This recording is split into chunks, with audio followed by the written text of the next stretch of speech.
you saw it on LinkedIn or Twitter or WhatsApp, and yeah, you decided to attend. And I promise you, it's going to be nothing short of insightful and beneficial to you, right?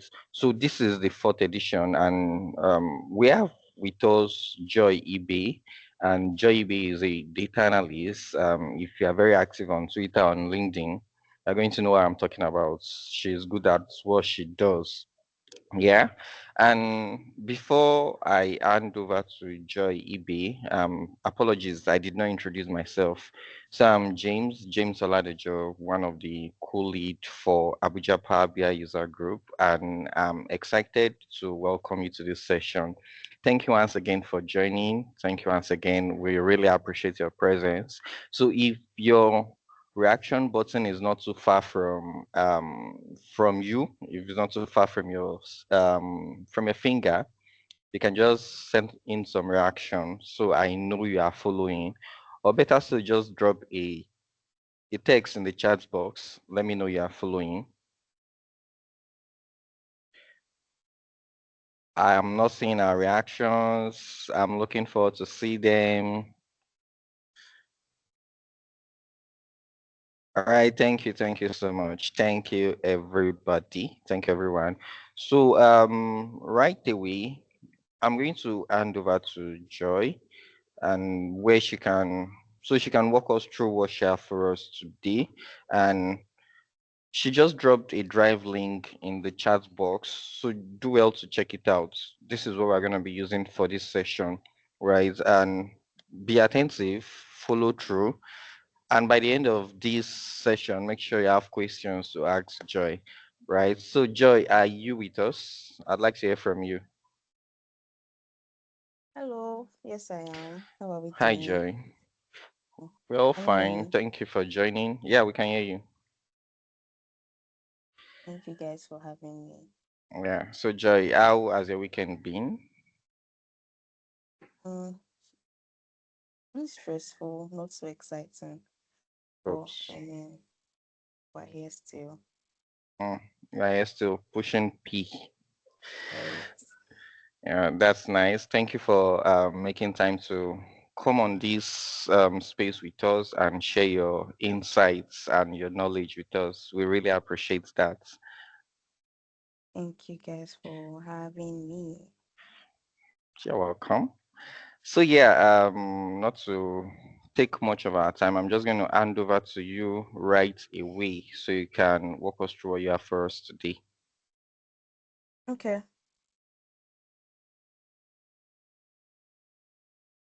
Please tell me you can see my screen. Yeah, sure. I can see a screen. Can someone else confirm?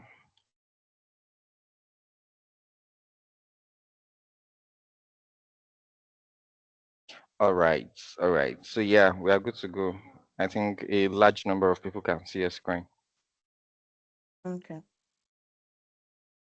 So, I want to believe that many of us here today have, opened this um what do I call this now? Is it a Dex? What's this? This Power BI platform, rather, that we have here. So I want to believe that most of us here are not newbies, but I'm going to be giving us an overview of, the projects that we're going to be building today.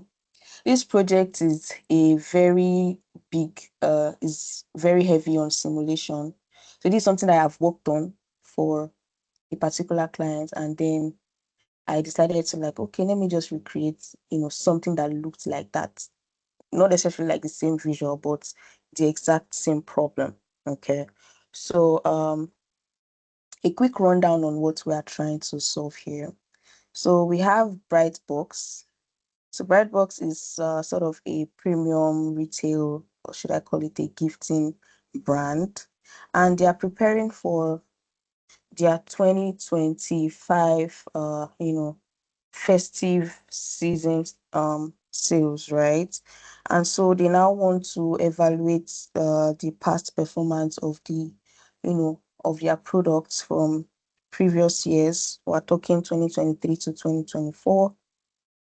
So Brightbox sort of introduces a couple of products They also had engaged in promotional campaigns, all of this just to boost sales and customer engagement, right? So while you can say that this looks like a good initiative, um, you can say like it's a good initiative. Maybe it must have driven traffic or even diverse purchase across regions or specific sales channels and all of that, right? We want to be sure that it's not just noise, but it's also profitable, right? And like I said, all of this is just to guide, is just to provide like a guide, a plan for, October, November, December 2025 strategy, right? So I'm saying all of this in summary to say that Brightbox just requires a data-driven analysis of their historical transaction to determine how different product types, discounts, or campaign has contributed to revenue, profitability, and customer growth generally. So please, can I have a thumbs up if if you understand the problem we're solving here today? If I was clear enough. Thank you very much. Okay, so let me just open the transformation to let you see what the data is all about. It's a very small data. I think I was able to gather a very few number of rows of data, and I did not so much transformation step here. So I just want us to dive right into um the dashboard design itself. I have a couple of DAX measures prepared and the what do you call it, parameters that I also created for this, and also the real data set. I put a drive on the meeting charts just in case you want to explore what the original data set looks like. So few transformation steps that I did here was to just remove columns that I considered were irrelevant, even though I was the one that made the data.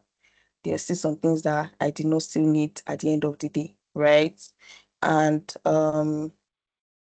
I also did a transformation on the time. When you see time, I don't know if I can, let me check if I can come back here. Let's see what that looks like. Okay. So when you have time, yes. So here, I think this one major transformation I did here, where I had to make sure that I'm rounding. We have the time in hours, minutes, and seconds. And so you just have to make sure you round it down to the minutes. So later on, if you have questions regarding these transformational steps, you can just jot them down because I have 2 hours to be here. And I don't know if 2 hours is going to be enough for me to build the reports down to the T. So we can come back to this step if we have like enough time. I don't know if that makes any sense. I hope it does. Okay, so let's dive right into our visualization.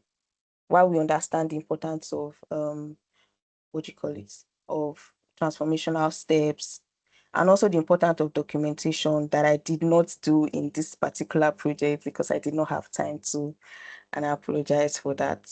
So I'm just be saying many of these things or maybe acting upon um the visualization just from my head, right? I hope I'm able to get it right. Thank you. So our canvas size for this visualization is I used a 10, right?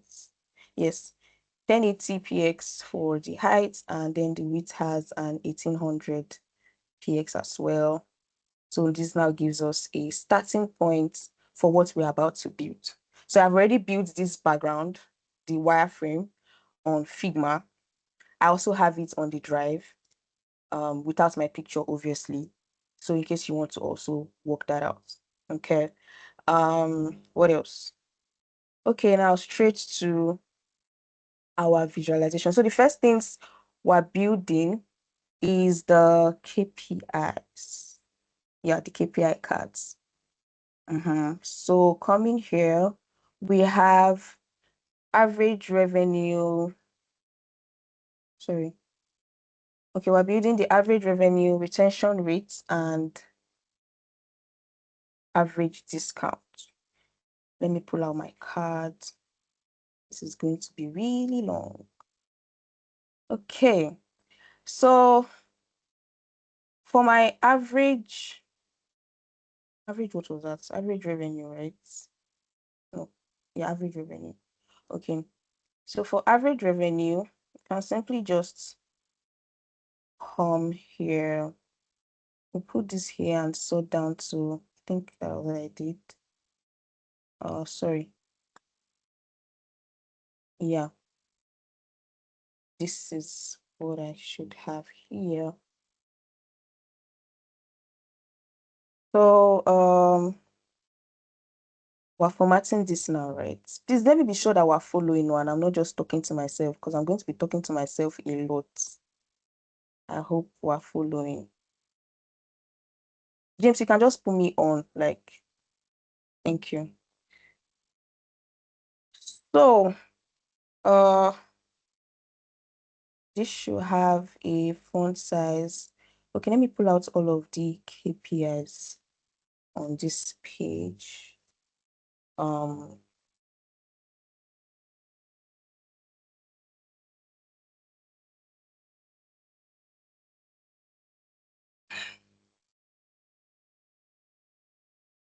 Sorry. A minute. I think this is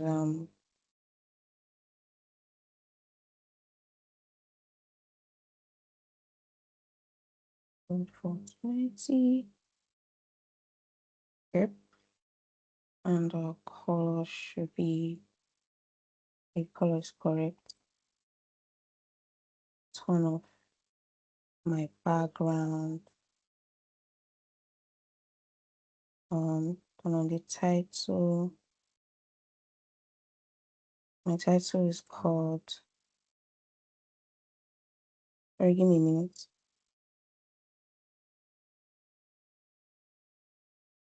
Okay. My title is called Average Menu. Okay. And I have this to be here. Let's give that a 15.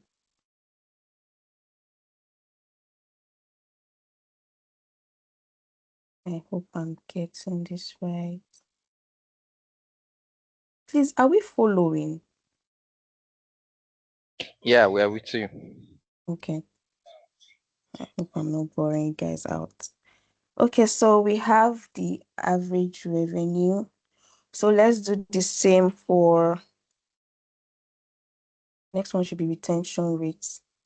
Yeah, retention rate should be somewhere in this KPIs. Okay. Okay. So this retention rate is simply a total of all of returning customers divided by our total records. Then you have the value for retention rate. I have to be quick.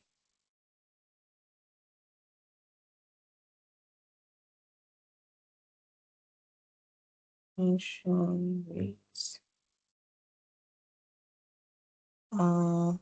If it is the same property, 72 to 100. 72 to 100.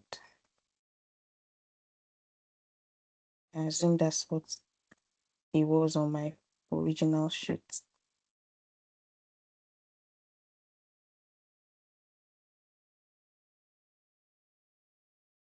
So go to the title. And this last one is what average discounts, right? I think I have. Do I have a KPI for that? Yes.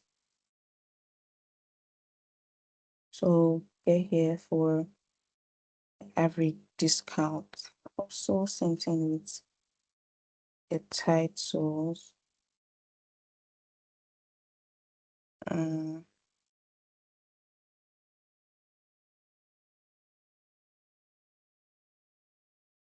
okay. So we'll help make sure this is all aligned. And also want to have them grouped if necessary, just to make sure it doesn't move. Then I think the next thing we would be looking at is I had KPIs for the previous years. Okay. So we'll now take a look at average revenue for just 2024. That's the previous year. This was, yes, the previous year. And then the year over year change, percentage change rather. Uh so how did I get average revenue for 2024? This was a very this is a very static value where you just want to check what is the average of Brightbox total revenue for just 2024. And I can, I think I rounded this up also, I guess. Yes, I did that. So this looks a bit smaller, right? This looked a bit smaller. Sorry, I have to refer to this guy. It looked a bit smaller. Are you serious? Okay. And this looked a bit smaller. 15. And so we reduce this.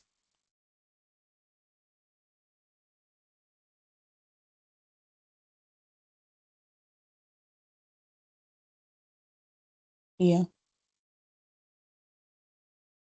Then the next should be our year over year.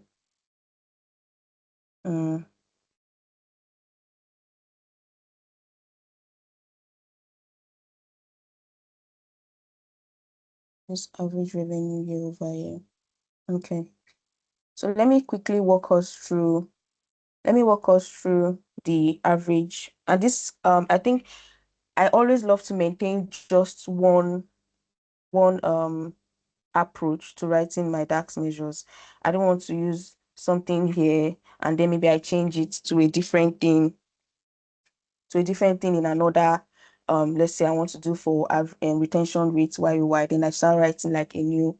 No, I just I just like having just one, and I just repeat them, copy and paste to every other um you know KPI or YOY, right? So this just helped me save time, and I have a library of and where I have my tax measures. I just go there, pull out what I need, and then I use that. I don't know if that makes sense. So that's why you would see literally the same structure in all of my um year over year change, right? So we're not doing anything different. Let's say for retention or for average discount, it's going to be the same thing. The only thing that changes is obviously the retention value or the average distance value. I don't know if that makes any sense. Yeah. So what this simply does, we're comparing the current year average revenue to last year's, and then we'll calculate the percentage change, and then add like an indication indicating whether the metrics went whether the value or the revenue, average revenue in this sense, whether it went up or down, or if it stayed the same, right? So here we're identifying the current year and the previous year, right? And then here we now also identify um what is the average value for each of the years. This is for the current year, and then this is for previous year, obviously. And then when you do that, when you have figured that out, the next thing is to find the difference between the current year and the previous year, right? Then this measure here generates an arrow icon, which is the unica. This unica value here is the arrow icon that you'll be seeing on the display based on the direction, using the switch statement to check the sign of the difference. So if what this means here is if the prior year revenue is blank, or if it is zero, instead of um calculating or giving us any false value, it should just return a blank for us, right? So in the real sense, what this line of rule does is to just avoid um a wrong value, false year over year change, in such cases, right? Now when this is done, you then return, up or down arrow depending on the change, and then a dot if there are no changes, right? Then the next line simply states that you calculate the percentage change. You know, I also like to apply this rule just to save myself certain stress and be sure that I'm bringing out an accurate value. Uh, then once you're sure that it's not blank or it's not equal to zero, you return a blank. Otherwise, or else divide um the difference from the prior revenue. Remember, the difference is current revenue minus the prior revenue, and then you divide it from the prior revenue, and so you have your percentage change, right? Now, this particular line returns the final output in this manner. So you have the direction, whether up or down arrow, a space. The format is going to be in percentage. Obviously, your percentage change comes in. I formatted it to be in percentage, and then versus previous year PY. So that is why when I pull this guy in, when I pull him in, I have this, right? What's going on? Let me save this, please.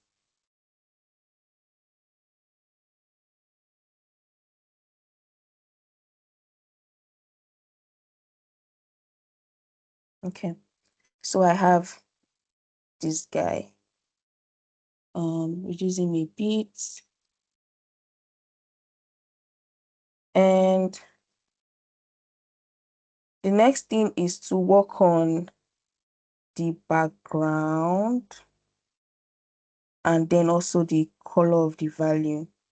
So yes, I also have a dark measure that allows the color to either change to green or red or black, depending on um what value is being returned, whether a positive or negative value, right? And it's still the same approach. Current year, it will extract the current year, extract the previous year, now calculates for average revenue for the current and the previous, then also the difference. Now, if the difference is greater than zero, it returns um a green color. If it is less than zero, it returns a red color. Otherwise, it returns black, right? So if I pull this in by conditionally formatting it,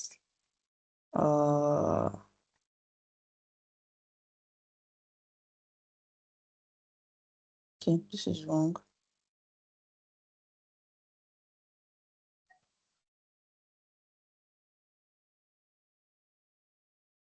Why is this returning green instead of red?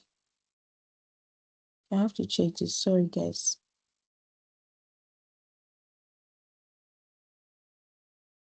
Yeah, why not returning green?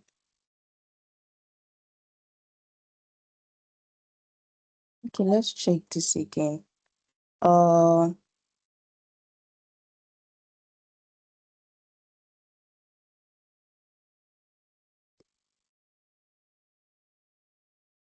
I have my oh sorry.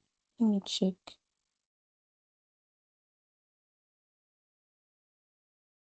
It's supposed to return a red background.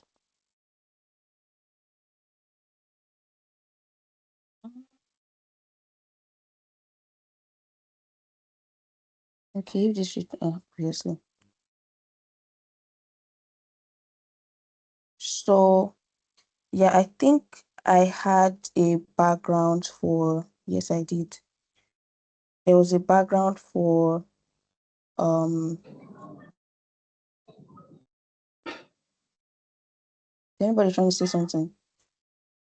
So this I made a background for the YOY change and that was a red as well. Yeah, I think it was a red.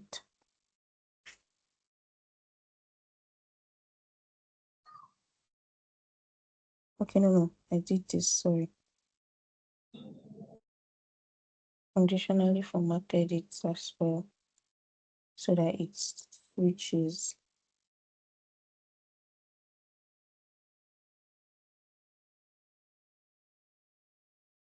Mm,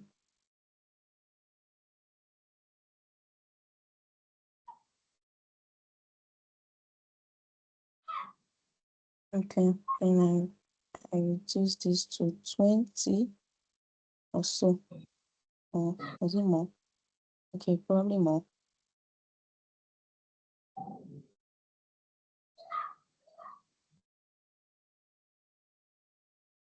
Let's check 80. Probably this is what I think it was 80. I can choose to check back for the sake of time. Let's move on. So I would want to repeat this. Obviously, I'm changing the values.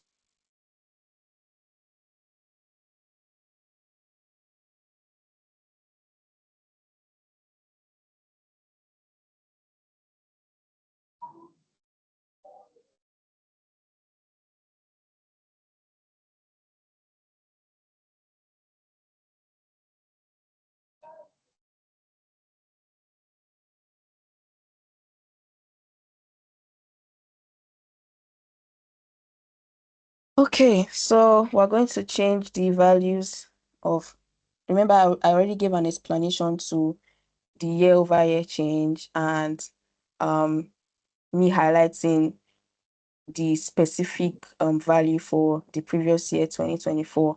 So I'm just going to be repeating the same thing for retention rates and average discount. Okay. Yeah. So we have retention rates for 2024. Okay. Let's do average discount for 2024. We have to work on this guy. No. mm, I just want this to be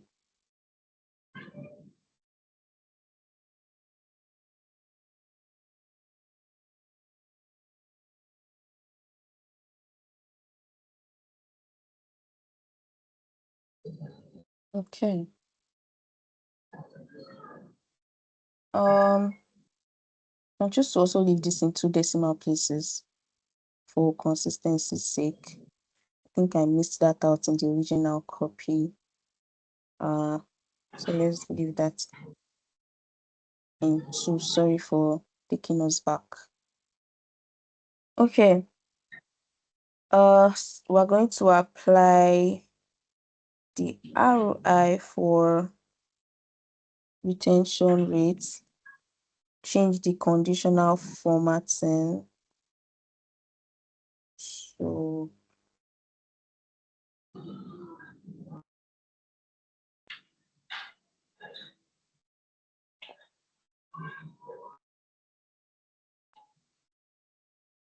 and do the same thing with the background.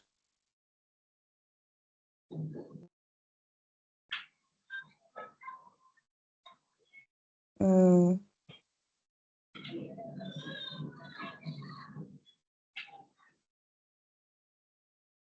and the same thing for the average discount. Average discount YY.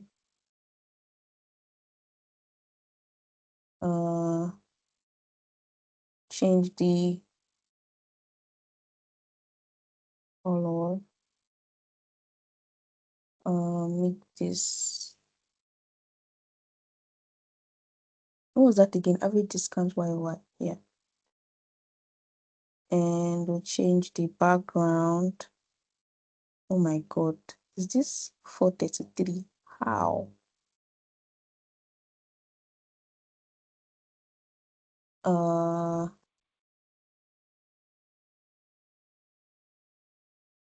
What was this?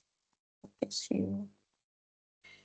And so the first page of our dashboard, the KPI is ready. Not completely ready. I think I had just for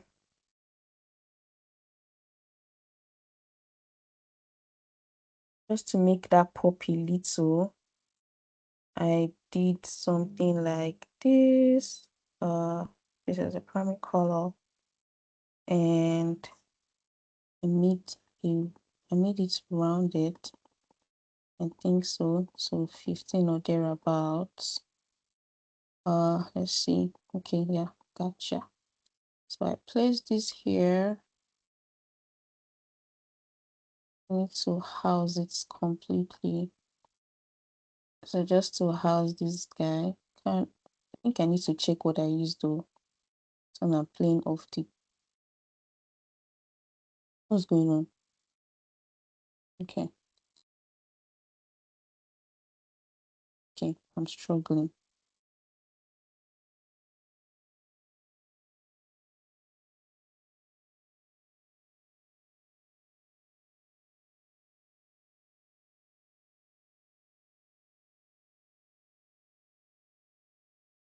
Okay, I think we'll come back to this please. Moving on. So let's build the first visual we have here, and that was, I think we're comparing the total quantity or thereabouts. Okay, so here we're going to compare the total quantity by campaign ID, and we want to see this in the existing sales channel, right? Which is the in-store and online. Sales ID, total quantity by sales ID. Okay. So pull out our custard column chart.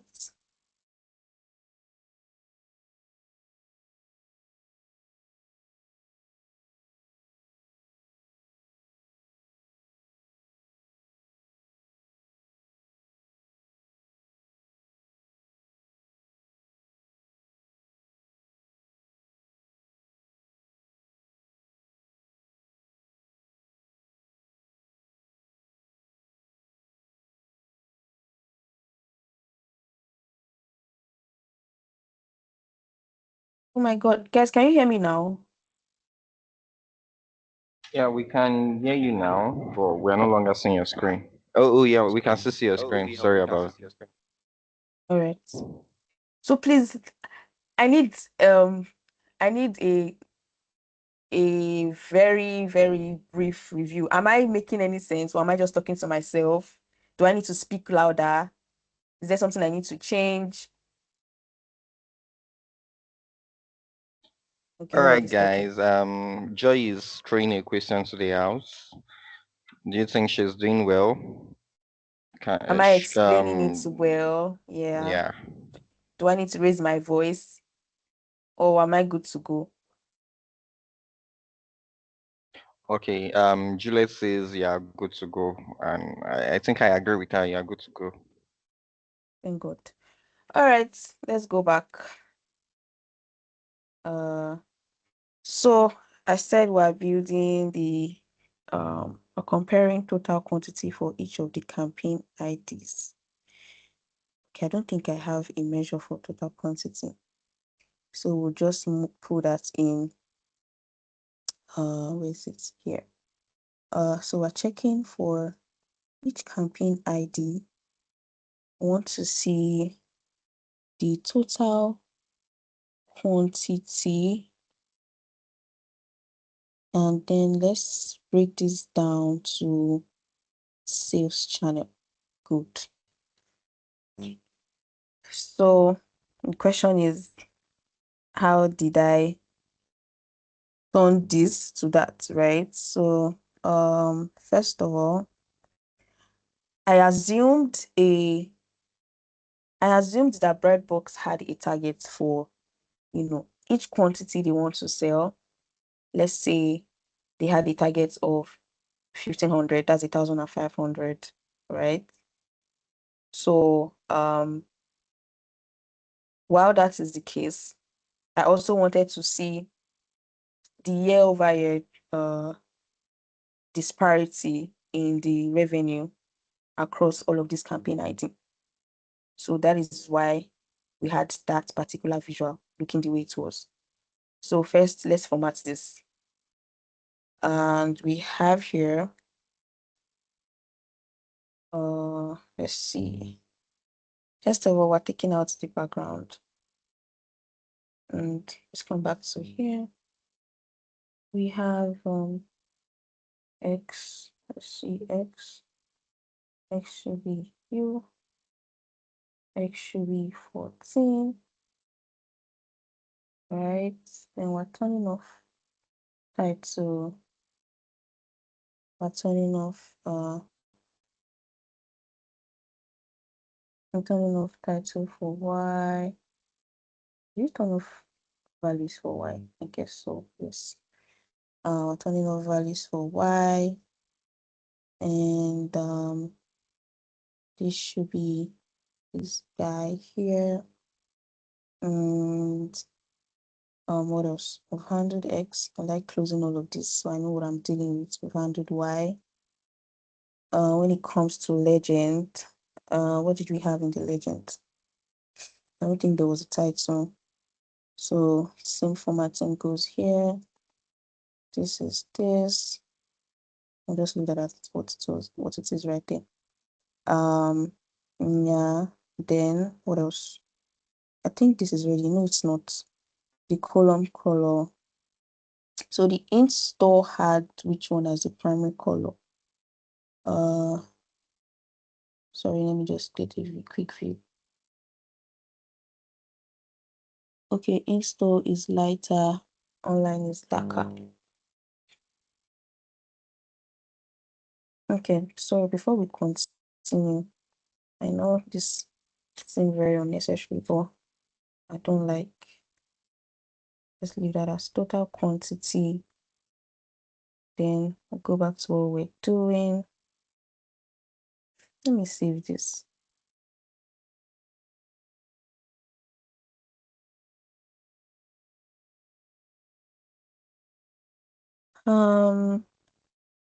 Change install had a lighter value, right? So I guess it's him. Online had the darker. Then this is Z. Then I want to go to the turn on the labels, and no, we don't want the value. We want to go to detail and insert the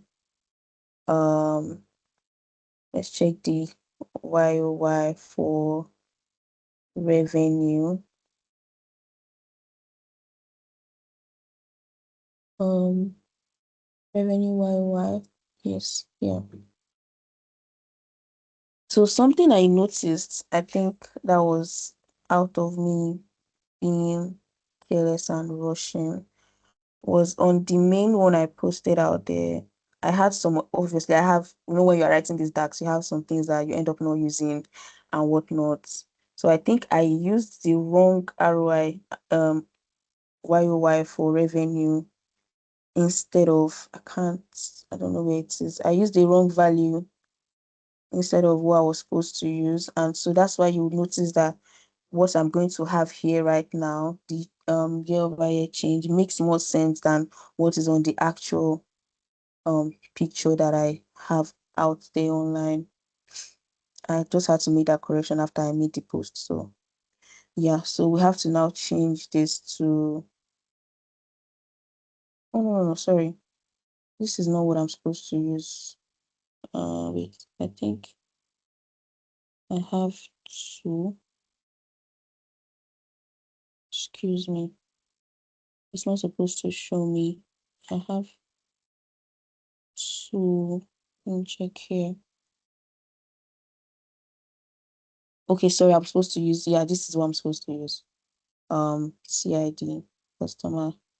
Yes, this is it. So I think I used this one. There's one I used instead of, there was one I used instead of this guy. But anyways, this is it. This looks more clearer.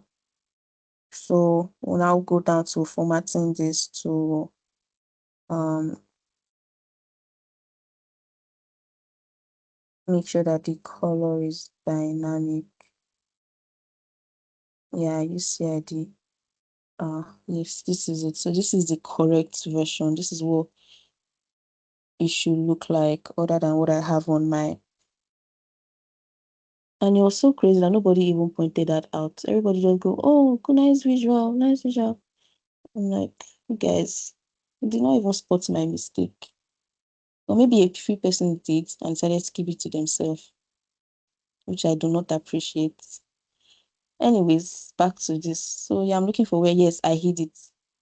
So this was the one I used uh on my what you call it? On the actual report I have online. But this is the correct one, right? Yeah. So I think I was testing out my measures here and then I got carried away. Okay. So back to what we're dealing with. So we already have this guy. First of all, let us state our measure, because we said that we have a target of 1,500.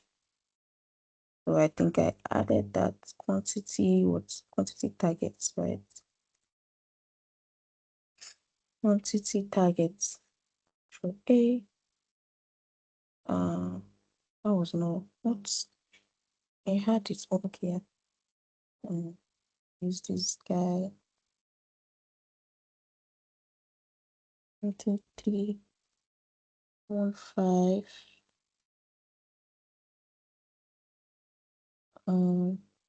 Make this guy, no,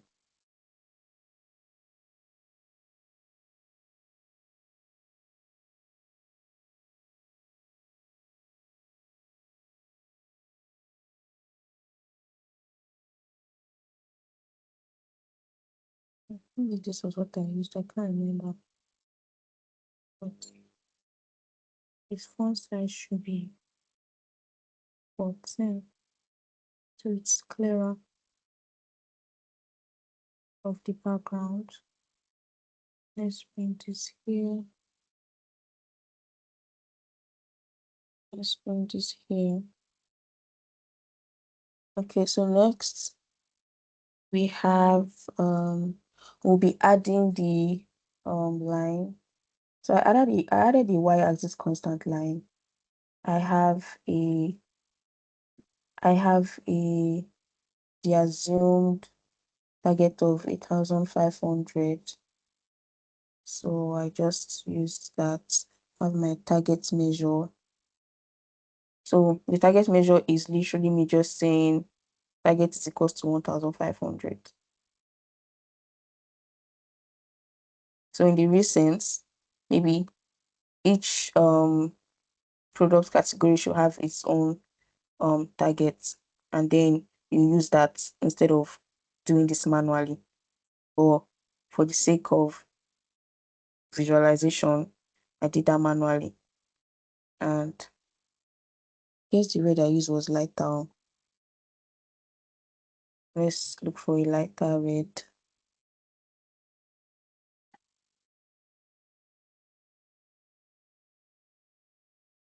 Let's go with this for now, please. Yeah. So this was what we have. Okay, not forgetting to change the have an appropriate title. I was saying campaign. Oh, sorry, this is supposed to be comparing total quantity by campaign ID and first channel.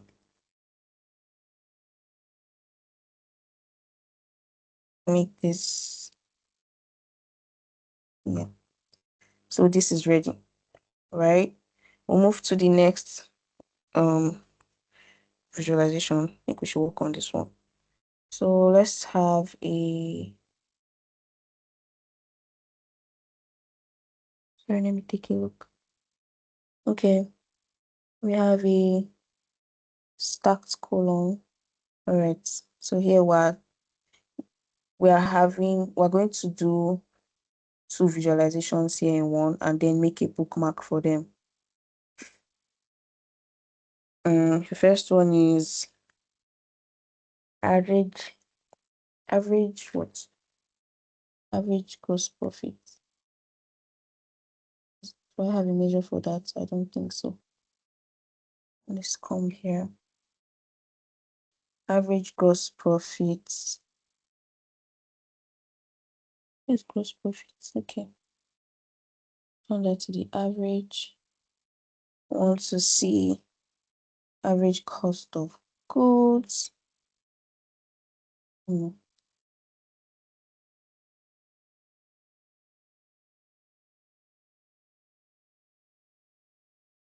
Okay.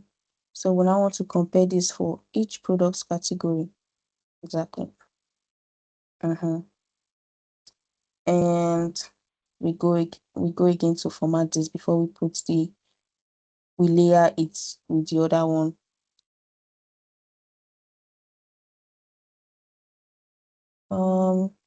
Come here, and from X, one of the title, make this bold. It should be okay. I think let's just leave this thing how it is right now. Let's go to Y. I think Y, we're turning off everything. Yeah,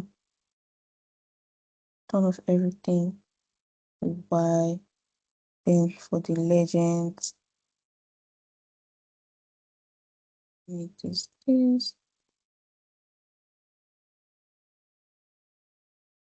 Okay, then turn off background.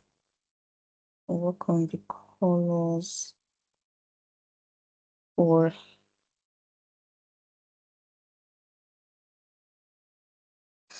average gross profit has what? Okay, with the darker color. Then average cost of goods has a lighter color. Yeah. And turn on the data labels. Turn this to black.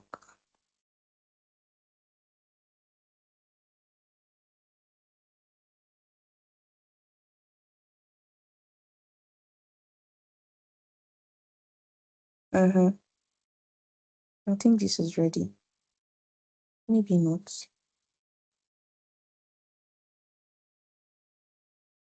But it is now. Okay, so we have this. I love to be very particular about what I have here.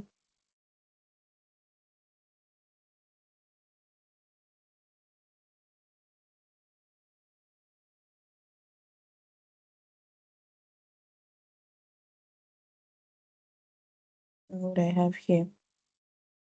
And so, okay, let's just get in the second visual. Then I'll have my clustered column. I'll bring it here as well.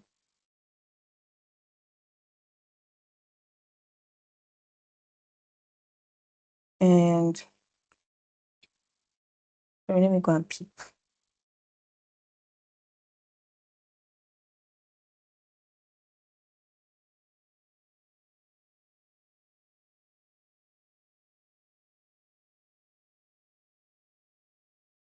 Okay, okay. So we have discounted. Okay, discounted. That's discount amounts for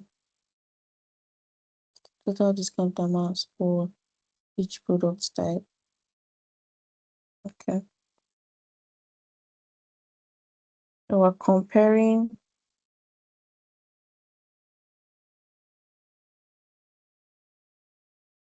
products category and we're checking that by the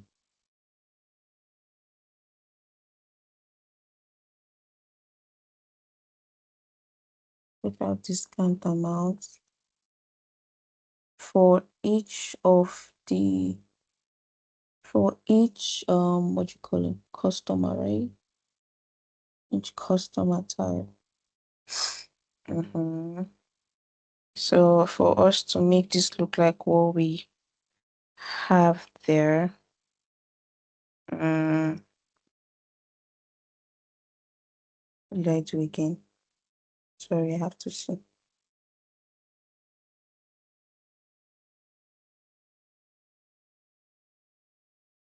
Okay, all right. So here, let's change all of the colors and format everything generally. We have values to be this and black. All of the title. Do I have this should be 10. Okay, down here. Then we get to Y. I'll leave this as it is because we don't want to call out the detailed labels, right? That's the word, the labels. So let's leave the y-axis value that way. Then legend, turn off the title, I guess. Turn off the title. I love you to pop. So it's very readable. And that is it.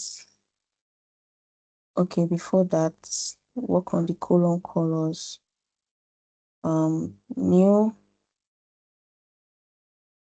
At this point, I'll just use any color. So I can't be going back. I think new guys are this, maybe returning guys are this, and the VIP guys should be this. I hope this is what I have there. Then we want to also make sure that we don't have them looking this way. So what I did was to use the layout option where this, I think the category should 35. Yeah, I would have just typed it. Why this series is 37. Then we have an overlap, and then I flipped overlap. So now we have this in this way. So that this is what I have on there. Then I turn off the background. It looks very confusing, and that is why we're coming to what do you call it again? View, bookmarks, selections. Let's turn a bookmark for this guy. So this is what we have here. Total discount. This is for the what do you call it? Gross profit versus so let's deal with that first. So for the bookmark, we simply turn off the discount amount, right? We select it and select the average gross profit versus cost of goods. We'll add a bookmark for it. We'll call this bookmark what did I call it? I think GP versus cost of goods. Now we make sure that this is only on selected value visual, sorry, and we update. So we have a bookmark for average gross for profits versus cost of goods and on average, of course. So the next one we want to create for the discounted amount. So let's have this turned off, and we'll have this turned off. We'll have the discount amount turned on, obviously, and then this guy turned off. So have this and this, add, and I call this discounted. Have this on selected visuals and update. So that when I do this and this switch, right? So because I have to pull out my bookmark navigator for it to make sense, I have to group these two guys.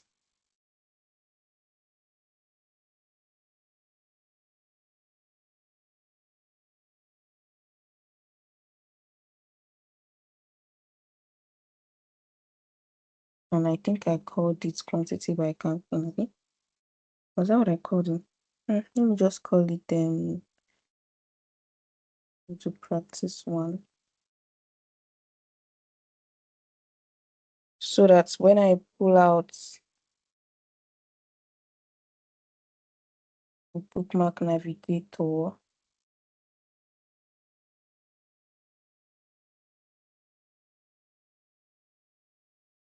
I can easily come here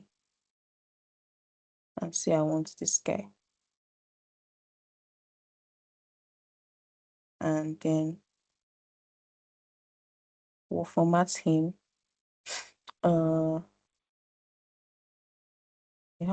What was the format I used? Let's see if I can just run up something. For the style, first of all, let's remove fill. Let's take away the border. Let's have the accent bar turned on. Let's have the accent bar turned on, but we want it on the bottom. No, not on default, sorry. So when it's on selected, no, when it's on default rather, let's make the font say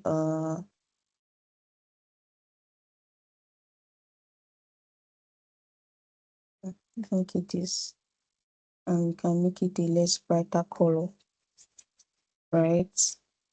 Then nothing, but when it's on selected, what's here? Okay. When it's on selected, where's the style? When it's on selected, we can say I want it to be bold. I don't want it to be white. I want it dark. I want a thicker color, say 15.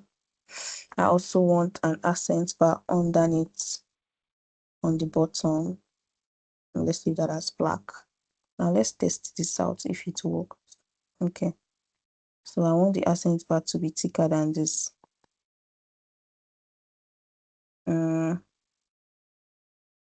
I want the accent bar to be, let's use this, let's use 3. Okay, this works. So let's make this a little bit smaller so it doesn't take up all our space. And yeah, I think this is ready. Okay, then work on the title for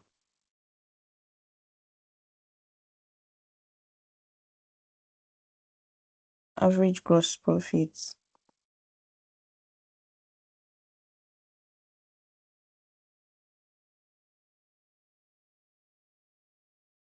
versus average cost of goods. Okay, this works. Change this.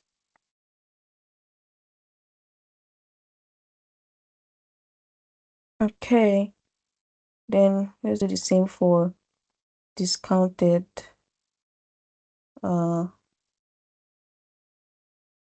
Okay, this works.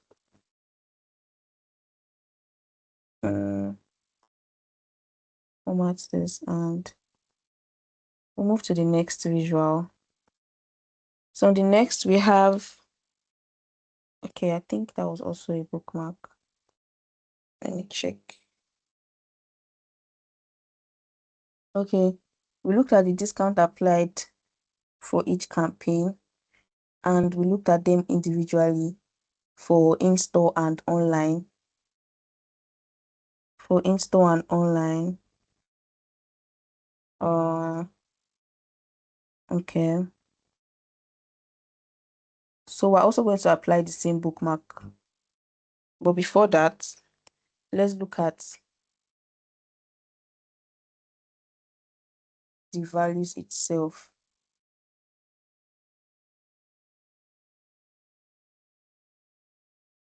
So because of we're looking for the individual discount applied for each sales channel across the campaigns, we extracted value for only online and in-store. So this is for in-store. And then we applied a conditional formatting on the measure so that it dynamically highlights the campaign with higher values.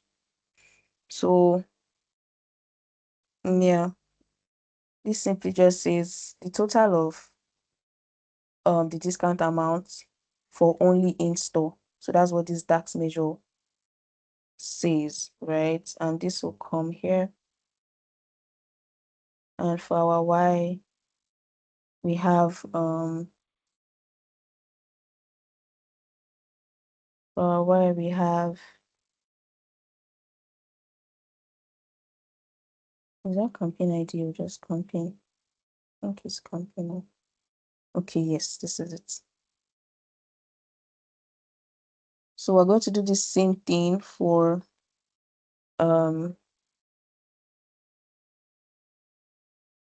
online as well. Like I said, most of the DAX measures I use are very repetitive. There's no need for you to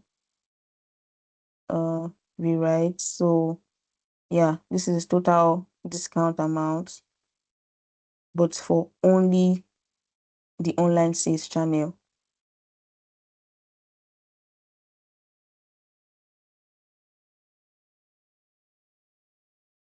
Okay, so let's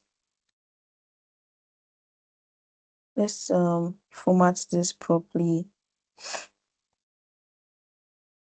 I think I made the title discount applied for each campaign.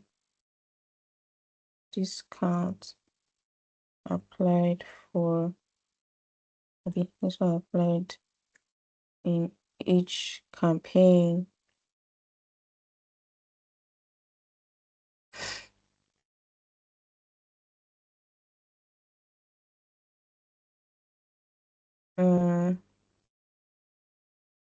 Okay, let's do this.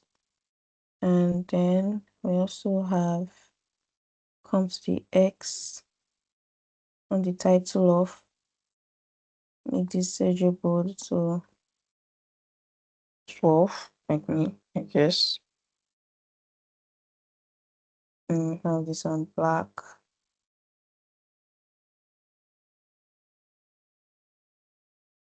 So we have this turned off, and what else? So I think that is it. Turn on the data labels, of course, and make this dark. And yeah, so for our back colors, we'll come back to that.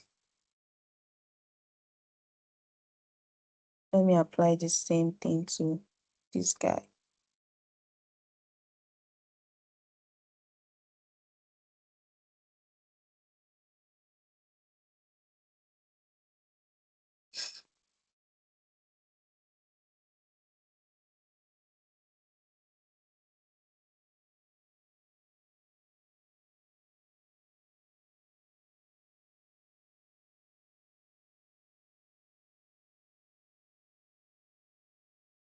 Okay. So like I said, um, we made sure that this is for online. Okay. So for online, we want to make sure that, so what this DAX measure is simply doing is going to take the what do you call it? It's going to take the max value, or should I say the maximum value from all of the selected value that is installed on all or online, right? Then it gets the color. Like if the value is more, it gets the brighter color, or otherwise it comes with the lighter color by default, right? So what this all selected does is that it will keep whatever the user selects, whatever campaign the user selects from your slicer, of course, while it removes like low level filters that are applied. Then the max here calculates the maximum for the party. Like now this is online, so it will calculate the maximum value for the online, and then it obviously returns the value. So that's why you see like, okay, one of them, the highest value is darker, while the other value are just in default a lighter color. Does that make any sense? So in plain terms, if your online value, whatever that is equal to the maximum of all of the selected value, right, for the campaign that is online, that's the user selected campaign, obviously, that you'll be using from your slicer or whatever, make the highest value this guy. Otherwise, let the rest be the this particular color. So we'll now throw this into the bar chart.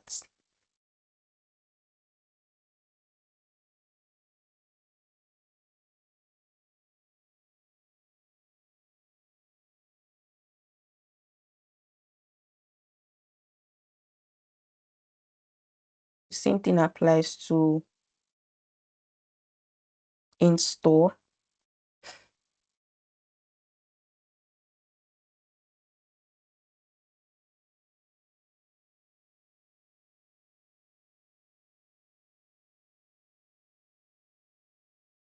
So it dynamically highlights the higher number or the highest value.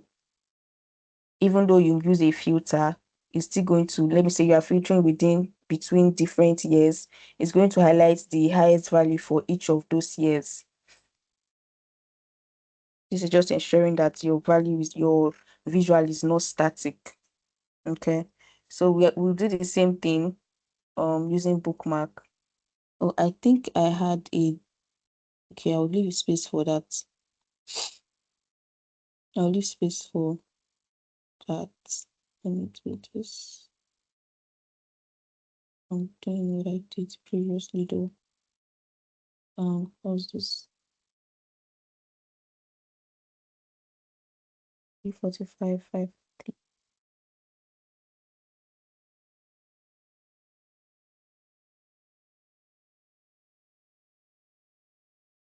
So same thing will come to our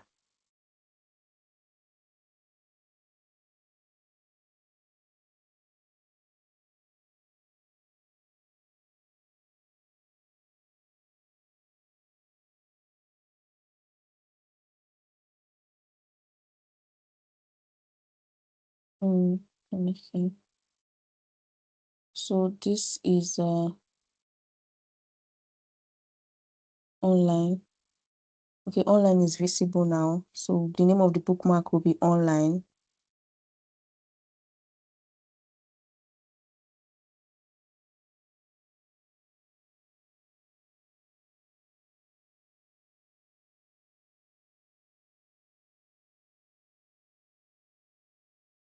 Okay. So we'll turn off online and turn on in store. And so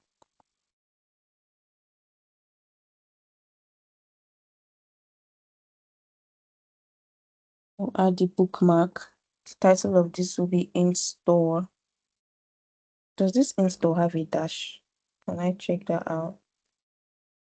Let me just put a dash. In store. Also make this the selected visuals and updates. Once again, when we do this, it filters, it changes, sorry. Then we'll group it to ensure that when we call out the bookmark navigator, it comes out neatly. Let's call this practice 2.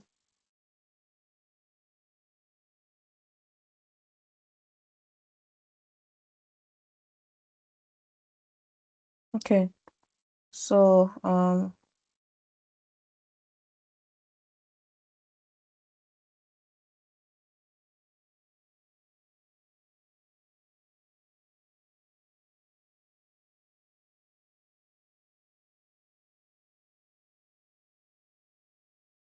next one. I don't know if this will work, but let's try.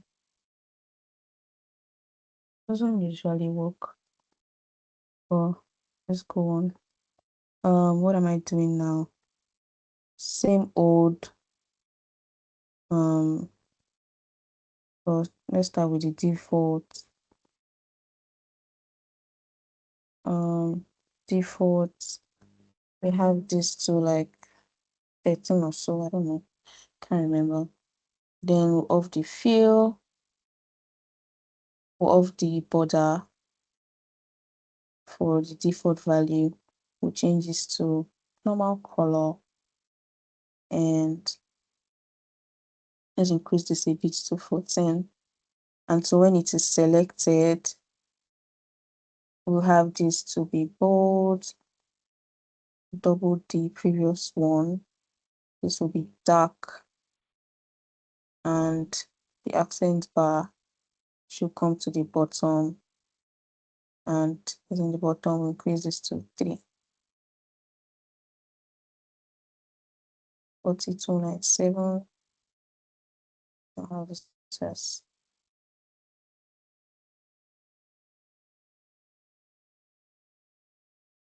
And they have this here. I think it should be smaller because I had the line here or something. So yeah, we're done with that particular visualization. Okay, yeah, so there's a line here and the total time breakdown. All right, let's do that. So what size is this? 85.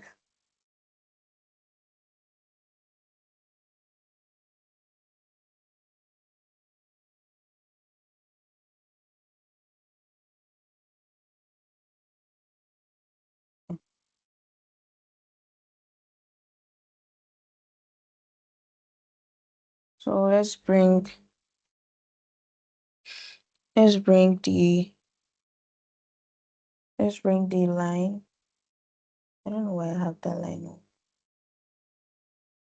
Please, guys, let's just copy the line. Thank you. was just for design sake.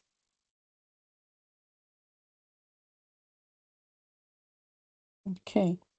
Then I had a value here that calculates. I think I'm doing good with the time.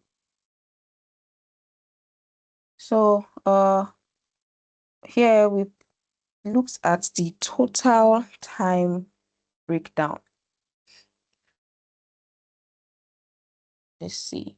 Total time breakdown. I think this is you. Okay, let's drag it in. Why does this when I do that? Total time breakdown.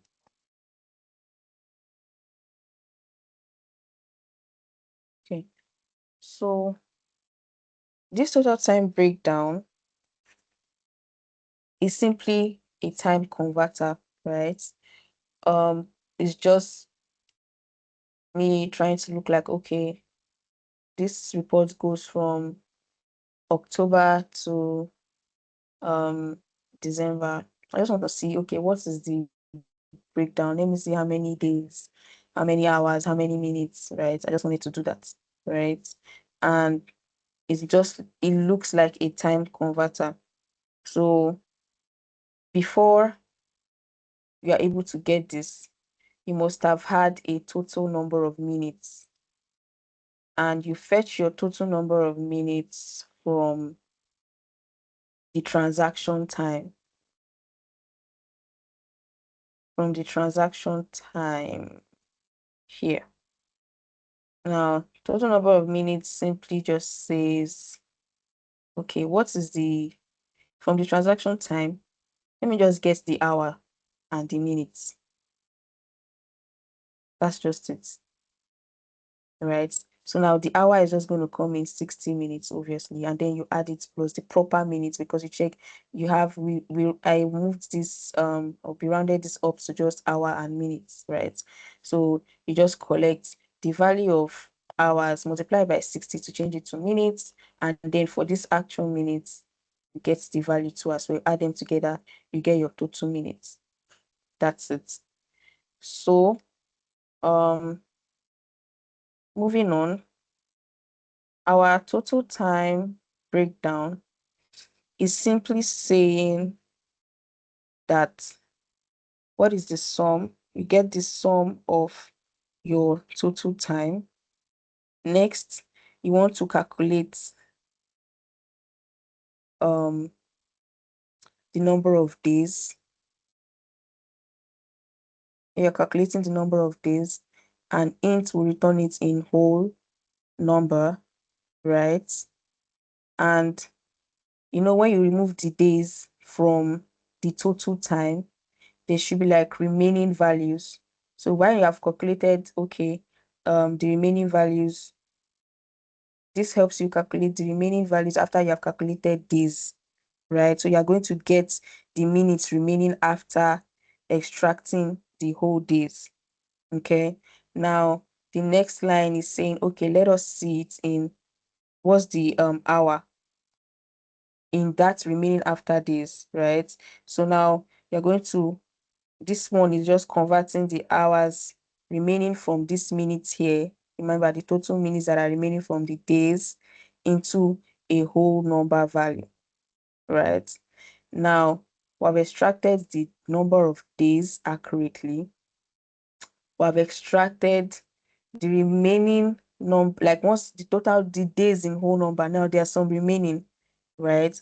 Then we'll now have those ones, turn them to hours, and then lastly we'll have them in minutes, right? So this last part, it builds the text string you are seeing on the KPI on the card visual, right? So what we're doing here is we're going to format the days, the number of days to text, right? And then add day. So number of days to text, if it's greater than 0, obviously return blank. Otherwise, you want to format that day and make it a whole number, right? And then add day. But if it's more than 1 day, you add s, make it plural, right? And then obviously your comma uh with the space, same thing repeats for hours, and then otherwise you return for the minutes. So this is just a very simple, it's just okay, let us make this. I think for you to just get this accurately, you just have to keep testing it. I think I was just testing what works, and then on the card visual, I'm able to see, okay, 437 days, 4 hours, and 24 minutes, right? So that's for all of the records we have here. This is the total time breakdown of them. I don't know if that makes any sense. So we'll format this. Oh, did I have the time on? Did I have the label on?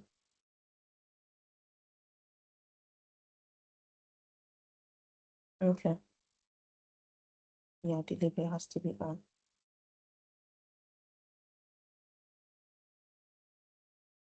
So turn on the label, make this, and this value has to reduce a lot. That is a lot though. That's too much. Let's see. So turn off the background and yeah, let's use this better. Have this here and moving on. The next visual is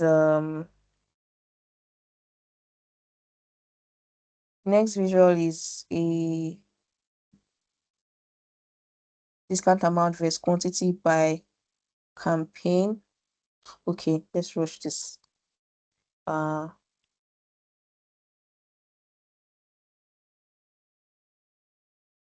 We'll pull out our cluster charts, right?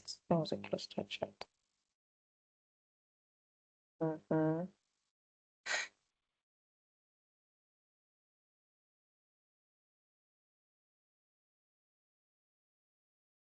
And we'll have campaign. We'll have total discount and total quantity.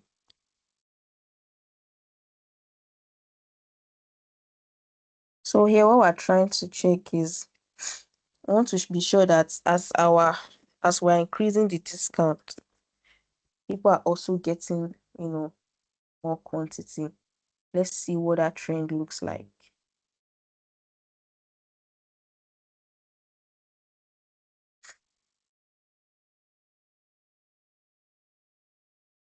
Back of this, all of this. I think on this and on this. So for the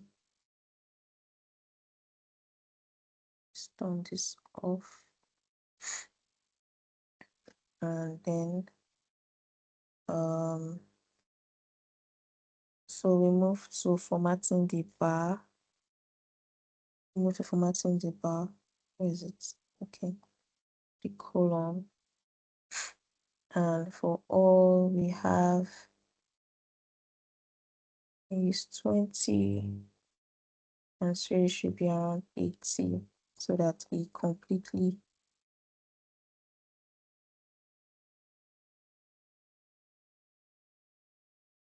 what's going on? No. Mm-hmm. I'll increase to 80.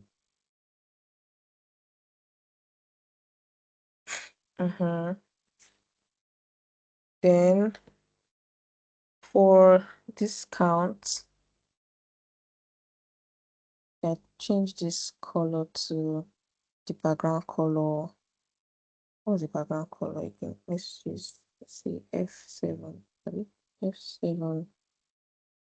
F7. Yes. Then turn on the border.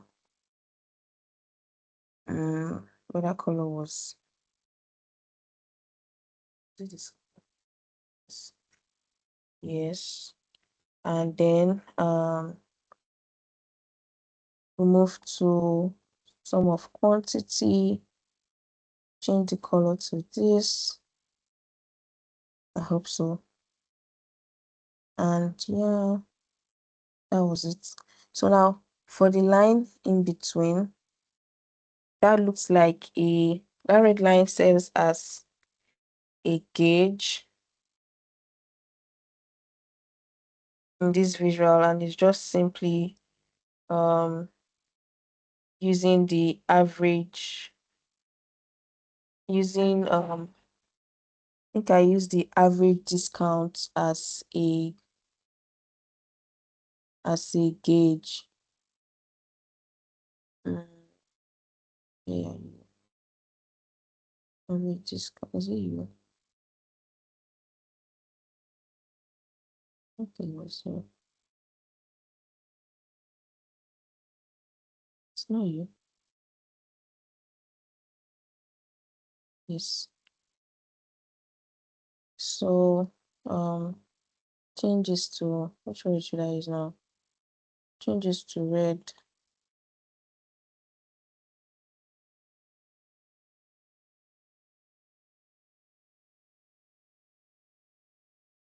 Go down into red.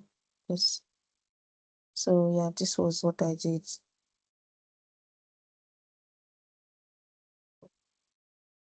So I think we're done with this first page.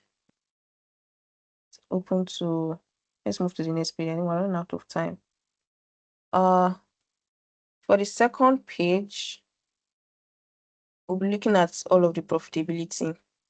I'm talking from revenue, total revenue, to the profit margin, to total records. And I would just be doing, I'll have to copy all these guys just to save time.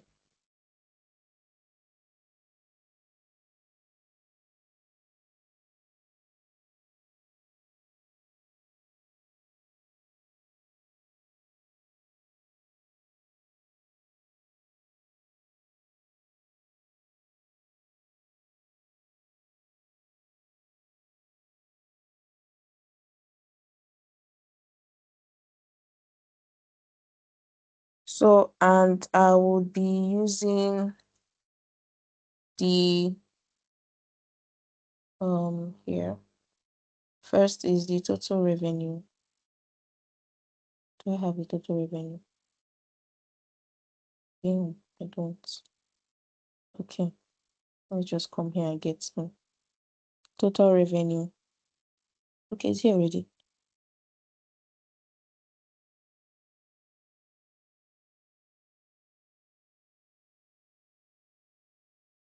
I'm supposed to have total revenue. Let me see what I've done so far.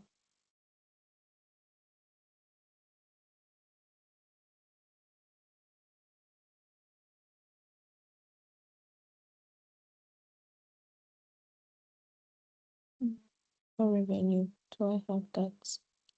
Yes, I do.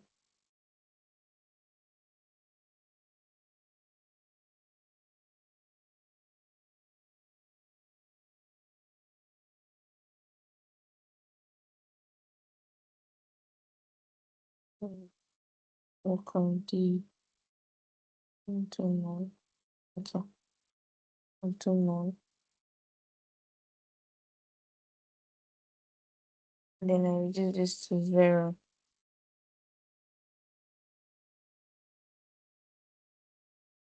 Okay. Change the title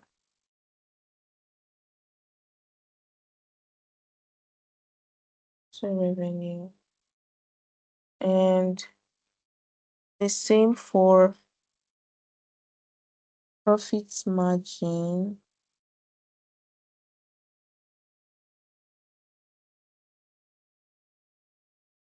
Same for profit margin.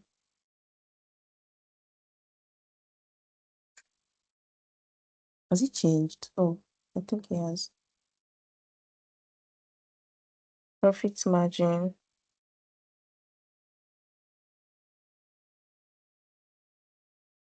And also for total records,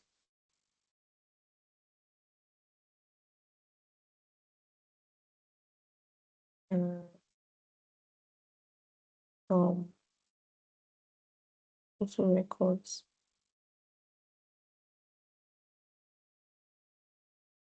Okay, now this is ready. We'll also apply the same changes to these guys. Why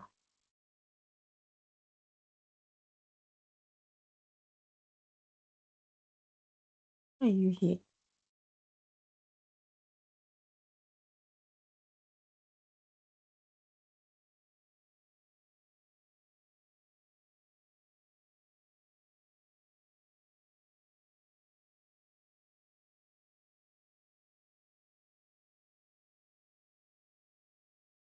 Who's this?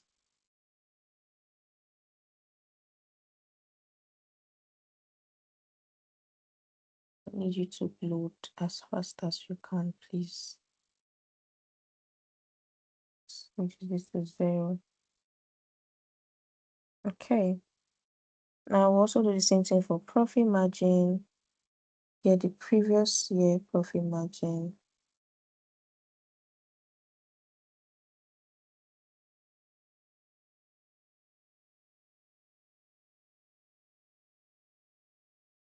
Then total records of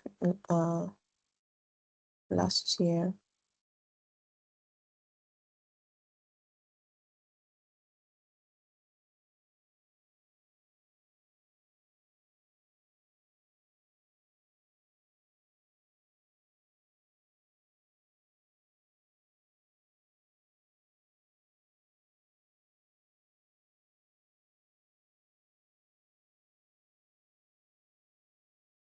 Okay.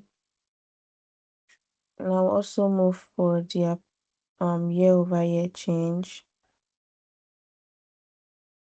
I've already made this explanation before, hence why I will not be repeating it again. Are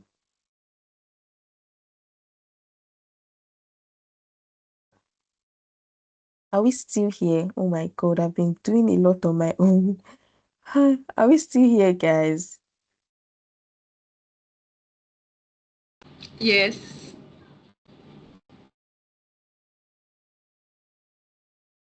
Thank you. Okay, now let's format these guys. Okay. Uh, we'll use the please. Okay, I've not changed the color for that. Let's work on the background first. Then I'll change the color for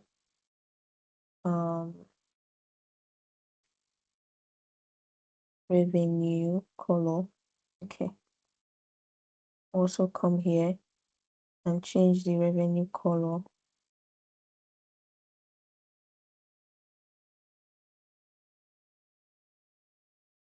Revenue color. Oh, sorry.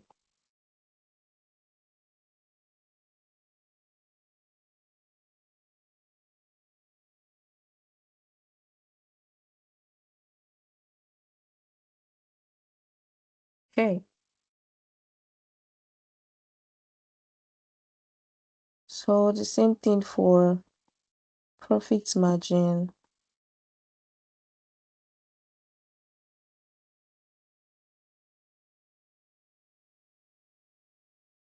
Profit margin color. Apply the same change to the background.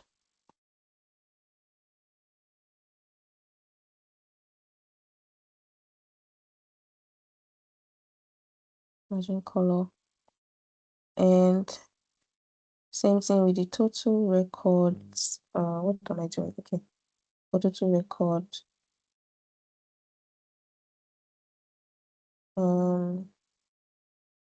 Total record color. We'll apply that to the font. Total record font color. Yeah. And finally, this is ready. So moving on, we'll be building the first visual. So for every other for all the visuals on the profitable page, um one thing that is common across all of them is that you're working a um on a similar KPI that was made using field parameter. So we're also going to build a button that allows you filter through this, and then it changes as well.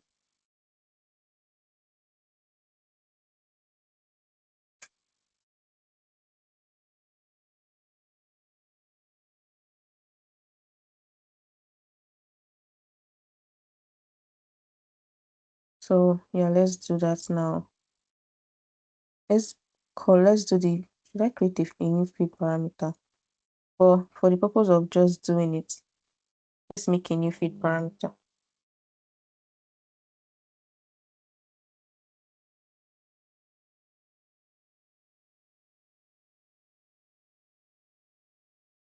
Just to show the example. Parameter one. So what we have on this field parameter is total revenue, um, profit margin, profit margin, and what else? And then total records. And create. Obviously, adds a slicer. I already have this here as primary KPI, so I'm just doing that for demonstration purpose.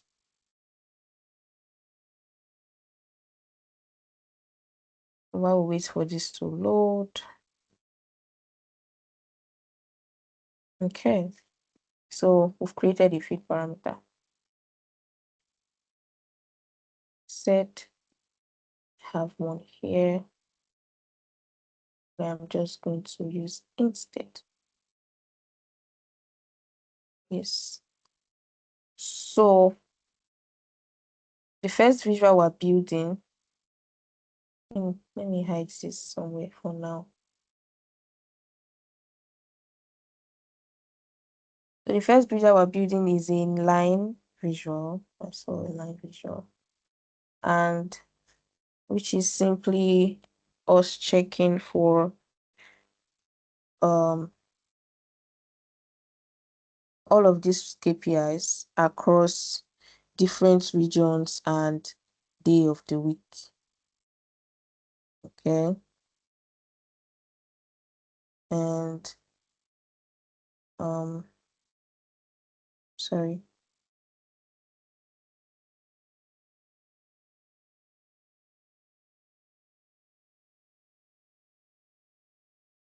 I want to see this by region.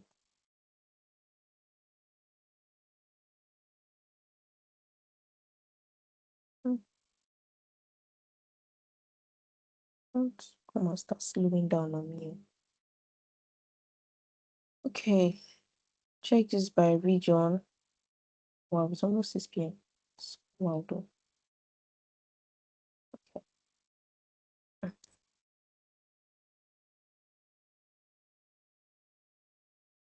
Yeah.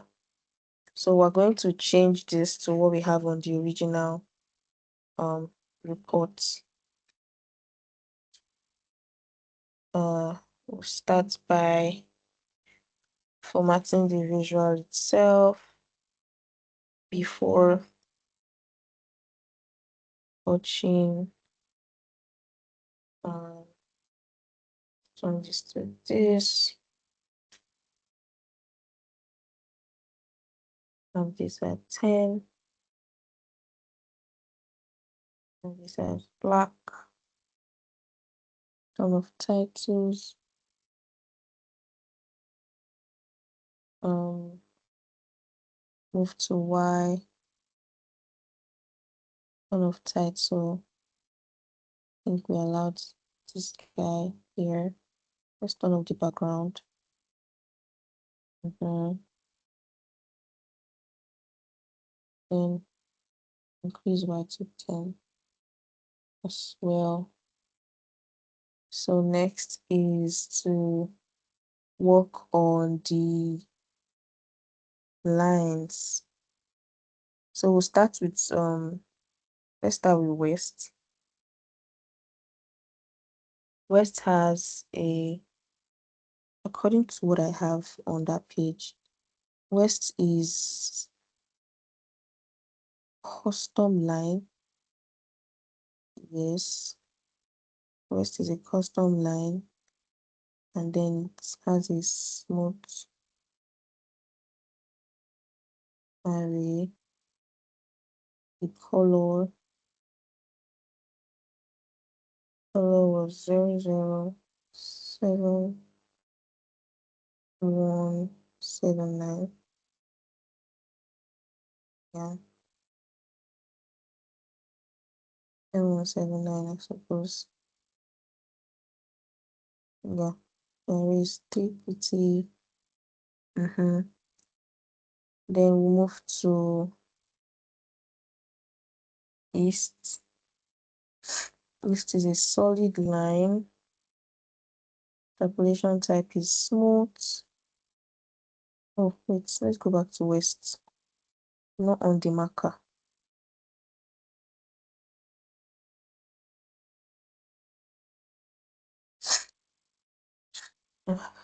Okay.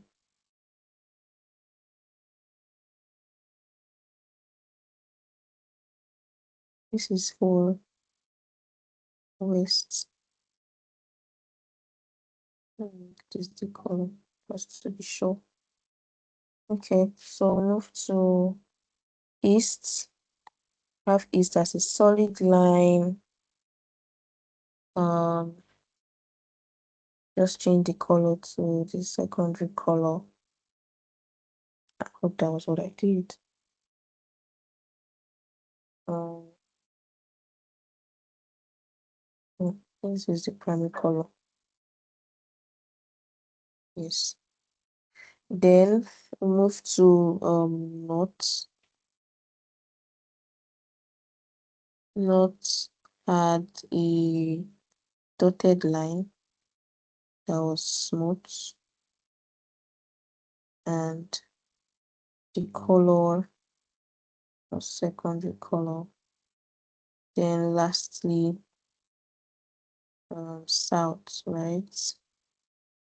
South had um dashed, I guess, dashed color, smooth and color showing is um is 8A25 0E. Okay, yeah. So this is it. Then we'll move to the next visual. Let's run up at this point. It should be way easier. The next we have on the list is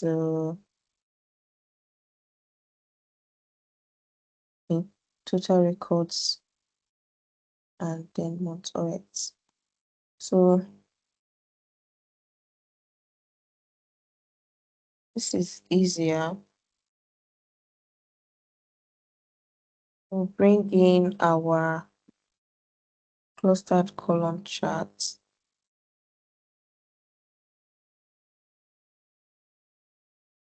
Our clustered column chart where we have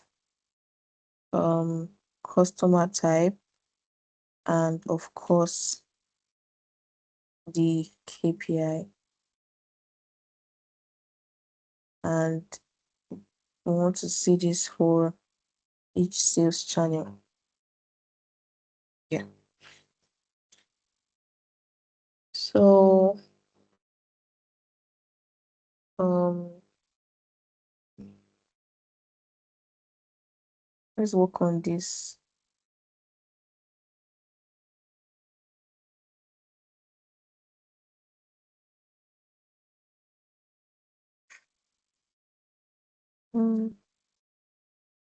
Then So it should be black. Of the title. Want to off everything here. Values high. And I also want to what do we do here now? Let's change. Okay, let's work on the layout first. Leave this at 20. This should be 85. Turn on overlap. And that's it. And stretch this a bit. If not, allow it go up. Okay. And go back to install as the secondary color, then online as the main color. What else? Data label. I want to make sure that this is bold and dark, and also make this none. Yes, let's make this longer a bit, and then we'll off this guy. We'll do the same, copy this.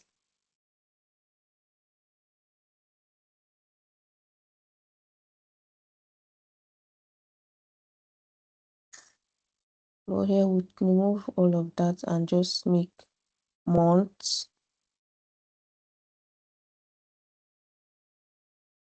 We don't want to the problem. Why did you not just stay like that? Sorry, I'll change that soon. Let me change the color. Yeah. So we want to see month name, not month.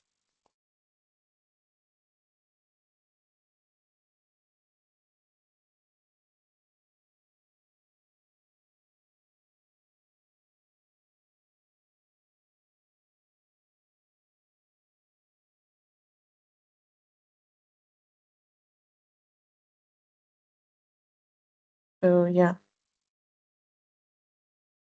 this is what we have. So moving on, let's create our table visual. Can I use a table or a matrix?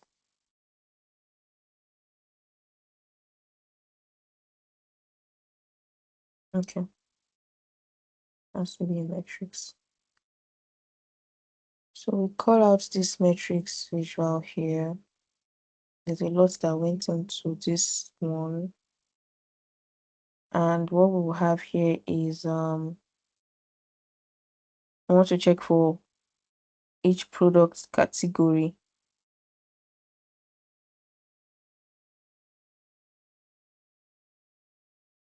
Then let's do this to layout should be none.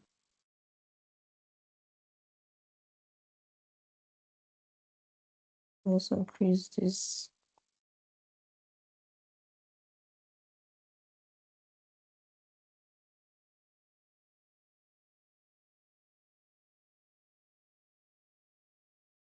Oh, sorry.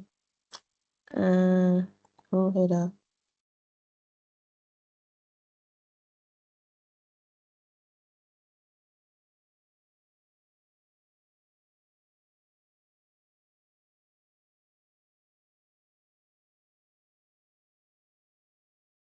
Okay, we're increasing too much, but let's continue.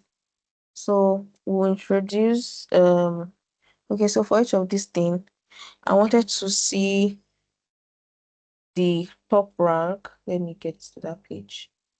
I wanted to see the top ranking value or performance here.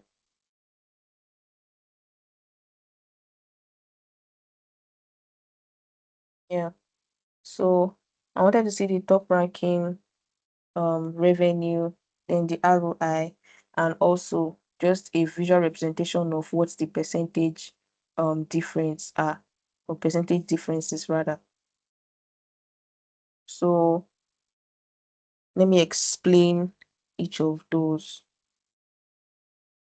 For that, let me put them into this visual. So we have a top rank. I said I wanted to see top rank. I'll explain how that came about.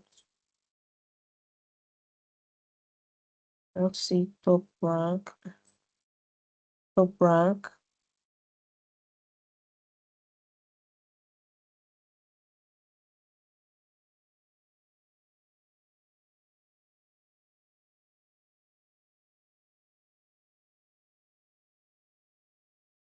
Um,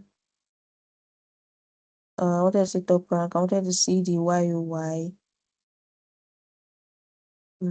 YOY revenue change, yes, and also want to see what else? Revenue percentage. That's a Unicode bar. Okay. Okay. So first of all, how did we get the top rank? You want to first of all define a ranking measure, right? And this measures rank for each of the product category based on the total revenue from the highest to the lowest, right? So rank X will calculate the ranking, right? While all will now remove filters, this is like row level filters on the product category, right? This ensures that the ranking is sort of done across all categories and not just on the filtered one, right? And then you get the total revenue. That's the value you are using to rank, or the value that you want to be ranked, right? And then it displays in a descending order. That's what this is. And if you have established that, you now want to now check, okay, since I now have like a ranking matrix or a ranking value, right? Now, what how do I get like, okay, a top five, top six, top five, or so I've said top five, like top N measure, right? So this top rank is simply a top N measure. So what this measure does is, if the rank you calculated, remember from this first measure that I just showed you, if it is up to, we're going to create a parameter. We're going to create a parameter, and that parameter is what we're defining here. So if your ranking from the first measure, if it is up to the series that we have created our numeric parameter, that means if user selects wait, let me do that. Let's do the parameter first. So this is simply what I'm doing. I'm coming here, I'm saying I want parameter, I want new numeric range, right? And let's call this parameter 2. I already have this somewhere, but let's do this for demo sake. I have how many this thing here? 2, 4, 6, 8, 10, 11, right? So let's say I want my minimum. When I drag that slide that you are seeing, I don't know if anybody has the main stuff opened. So when I drag the slide, I want the minimum value there to be 1, and I want the maximum value to be 11, because this is the number of rows that I have for my product category, right? I'll create this field, sorry, numeric parameter.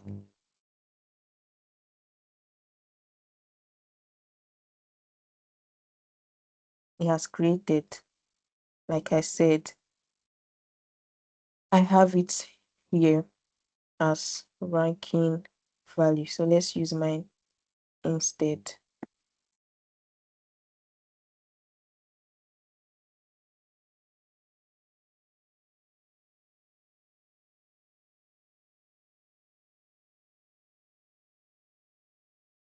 Let's bring this in. We'll format it later. So back to what I was explaining for my top rank. I'm now saying that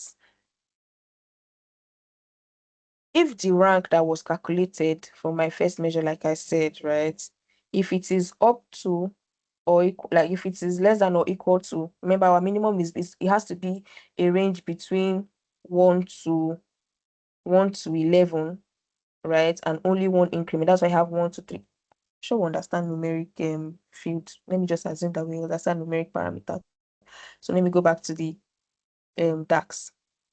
So if this ranking is less than or equal to, these values, right? Whereby when you select, let's say a user selects either of these guys, 5, 4, 2, 3, whatever, right? When you're selecting any of these guys, if this is not going to work, it's not going to work. Let's do this. Where's my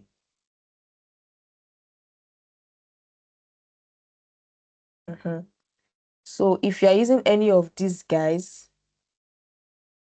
it's just going to be showing, okay, the top three, the top four, the top six, like that. I don't know why this is slow.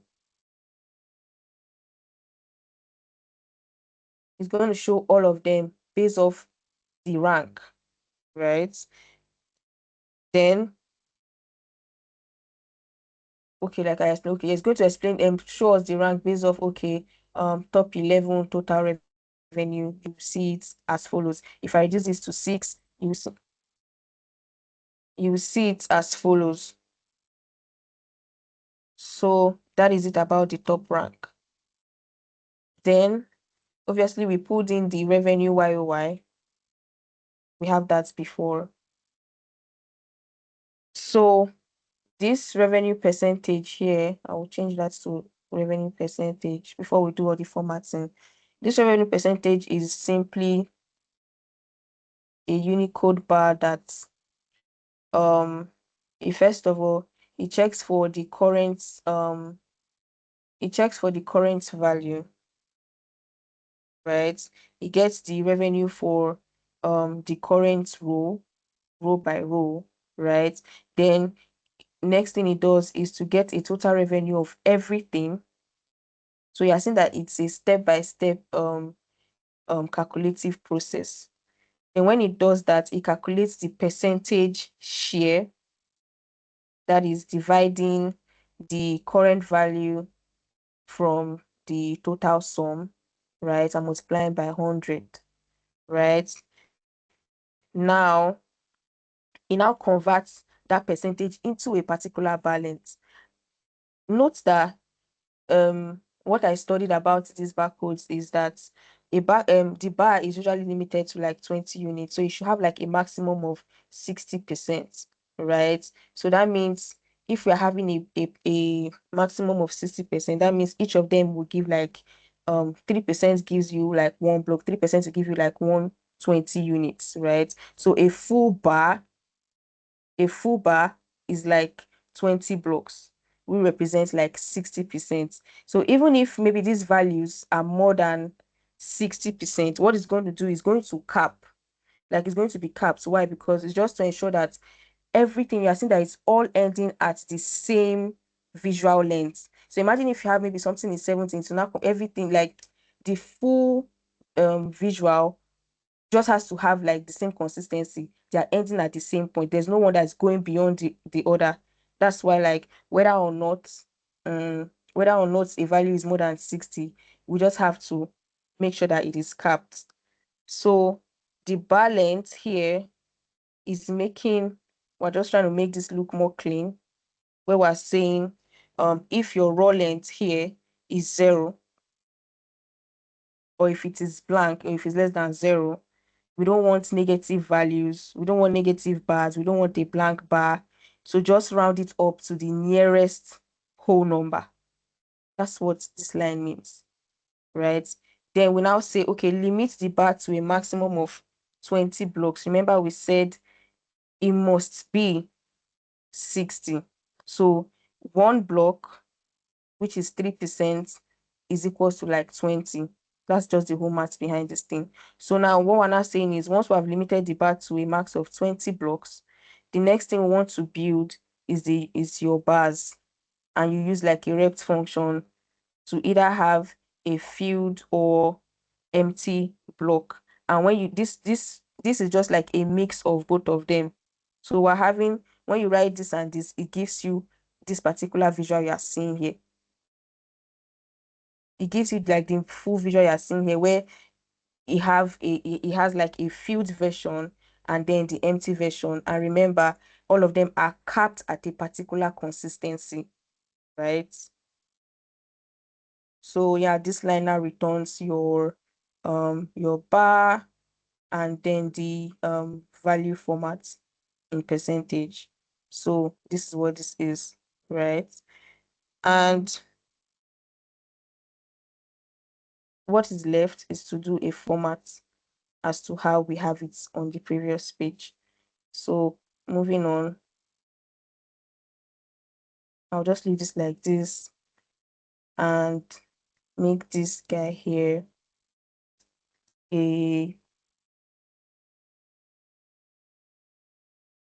this should be, yes, I want to have it as a slider where you just drag.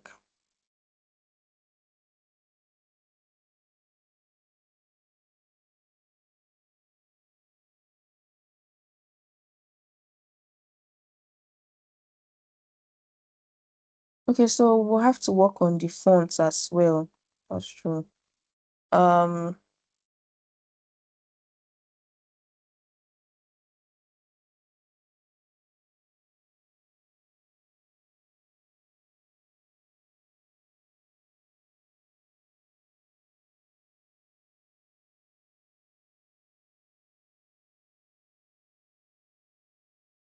what's supposed to be between them? I think this should be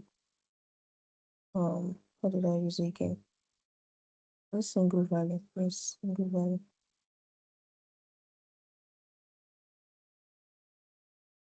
Okay, so let's work on this visual, the table visual. We have here. Okay, we don't need the grid. Let's check the values. Okay.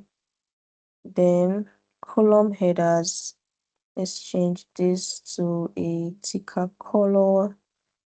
Then row headers is good.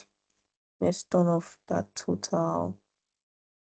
And what else? Okay, now let's go to specific columns first. And let's say all of you guys be centralized. We need this to be centralized. Okay, so we'll come to cell elements. And for cell elements, let's touch the revenue font color, and we'll use a conditional formatting that allows us use this. Yeah, so same thing for the Unicode bar. We already established a color. So I just manually said that, okay, if the percentage is, because I want the higher numbers, say from 20 above, to have this primary color. I also want values that I also have from 5 and above to have the same color. Then any other thing less than that should have the lighter color. That's what that is.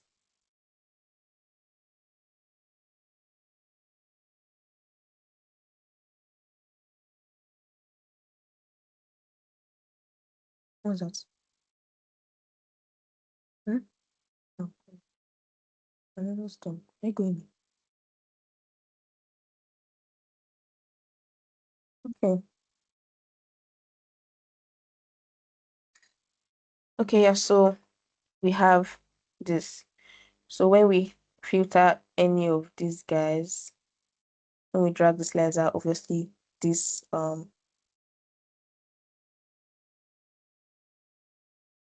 this turns off. You can also choose to leave it this way. I think I off the background of this. So yeah, I have a few text somewhere around here. I think we also have to increase the font size, but let's move on. Guys, let's move on. So I wrote something like, oh, filter, blah, blah, blah, and then drag. Okay. So we'll just copy this because there's no time. So this is just normal, what do you call this? Is a text box.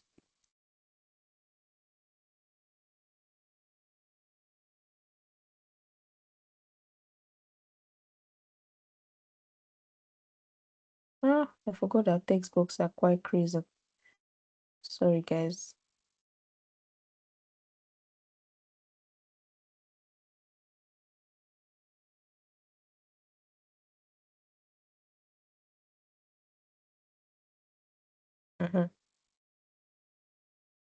I think we have to increase this. We're almost done. Thank you guys for banking with me and staying here for this long. A few perhaps. No, let's increase the row headers a bit so that it covers the space. Yeah, I hope this is what it is though. So we'll have to title this properly. Give this product performance, product performance, product category performance, and profitability.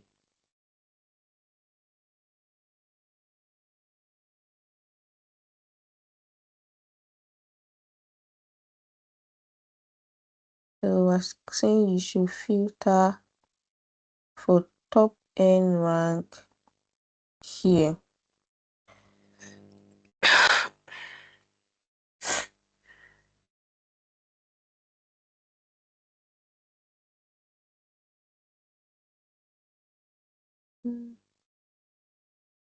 Later. So this one was supposed to be formatting. Okay. Uh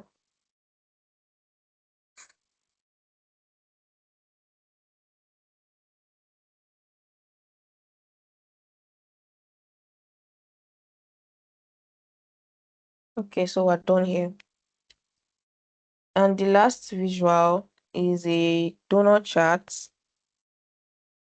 that compares all of them sales channel checks. I mean, was it sales channel? Yes, sales channel. Um, where is it? Okay, here. Sales channel for this. Yeah, yeah.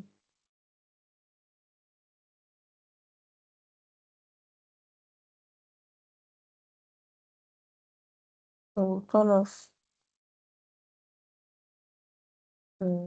Sorry, turn off the background.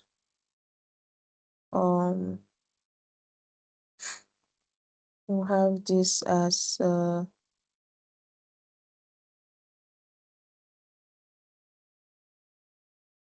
looking for something. Okay, spacing.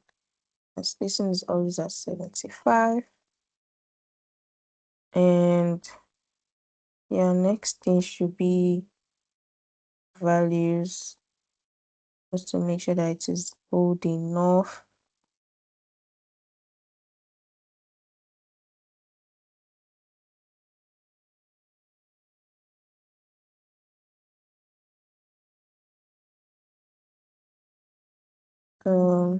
Let's make this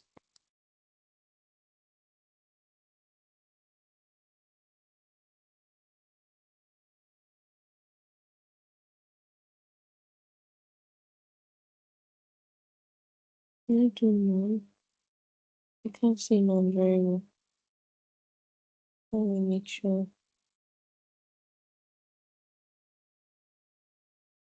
Zero. Okay, so this is it. And then lastly, we have a stacked bar chart.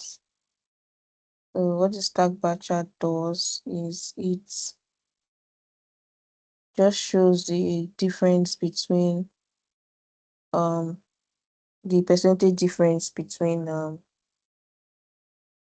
cost of goods and the what do you call it, and gross profits. So we should have a card visual here. Mhm.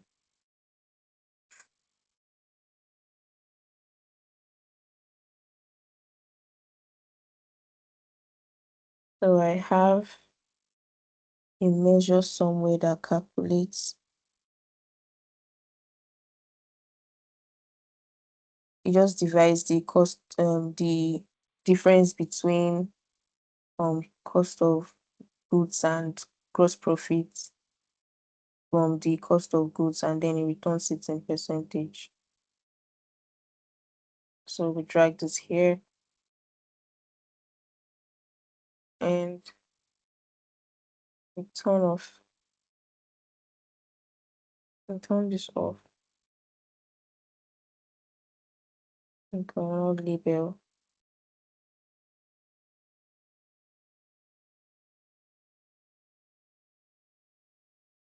And yeah, that is it. So let's take this up a bit and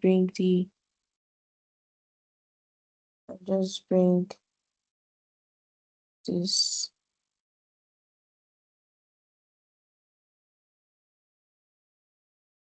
Yes, I have a for gross profit. There should be one for gross profit. What is it in here? Anyways,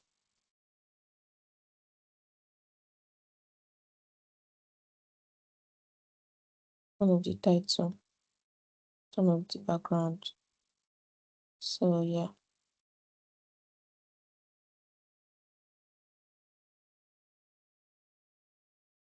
Then come here. We make the bars. I think gross profit is this. Let's do goods. Let's use this. No, it's not this one. Okay, this works. Maybe it looks like double and serve. So guys, that okay. That brings us to the end of this very long session. Thank you guys for hanging on with me. So guys, I'm done. Are we still following? Have I been talking to myself? No, we've been following. Thank you so much for this wonderful session. We are really grateful. Thank Oh you my so Thank you, much. god. Joy. Thank you. Wow. This was okay. So was I able to do anything new that anybody has not done before? Ah, Yes, so a lot safe. you serious? Oh my god. This was too long. Okay, no. One For more me, thing. I learned a lot. I don't know about others. One more Okay. thing. Okay. Uh my friend taught me this one. I know he will be so proud of me. Okay, so let's do this.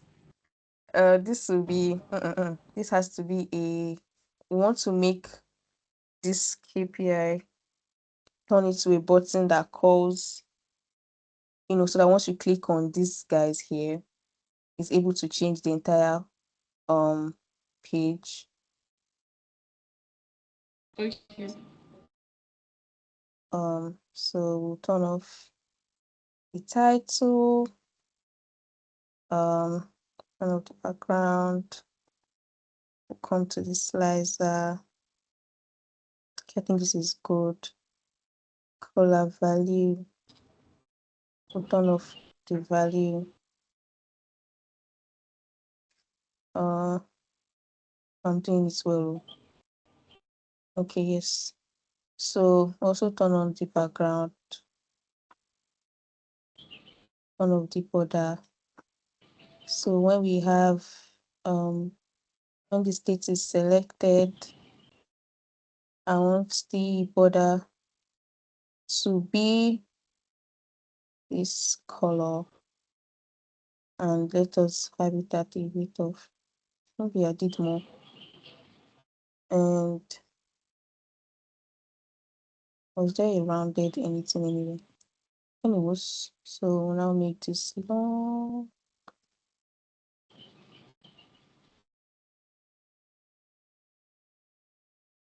So I have to make this fit. Trying to see if there's a place where I would make that a rounded circle. I'm sure it's telling me, oh, it's here, it's here, it's here. I can't find it, guys. So wait, let's search for it together. Okay, yes, I found it. Can't remember what I used, so please let me go and copy. So we're done practically. Well, let me make sure that I finish this to the T. Yep.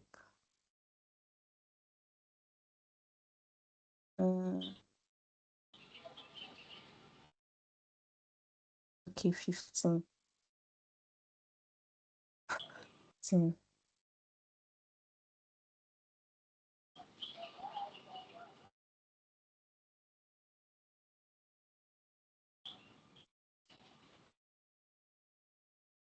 Kini.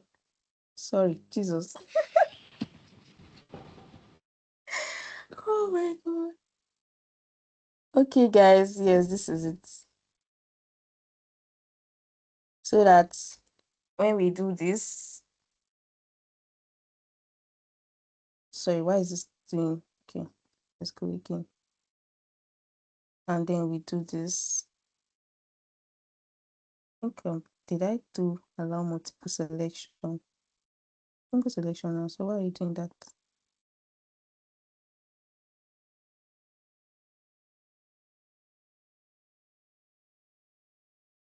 Okay, guys, I'm done. Thank you guys for having me on your tech TED talk or workshop. Thank you so much, Joy. It has been a really practical and hands-on session. Please, guys, do well to connect with Joy on LinkedIn as Joy Ibe and on Instagram. I'm sorry, on Twitter as well, X. Please connect with her and share your feedback. Also, try to recreate the project and tag Joy and Abuja Power BI user group. I hope you had a fantastic time. And this has we've come to the end of the. Okay, somebody is asking a question.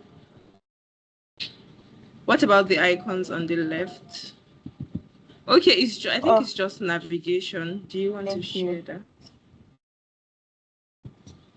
Is it possible that they know how to create that? I'm sorry, I'm tired. Oh my god. Okay, the icons on the left. Okay. I have all of those on the, what do you call it? I The have drive them, link. yes, on the drive link. So it's just simply, let's just do for one page. Okay, guys, thank you. What do I do now? Let me insert many of these pages. Oh, sorry. Sorry, you've stopped sharing. Oh my god. Sorry.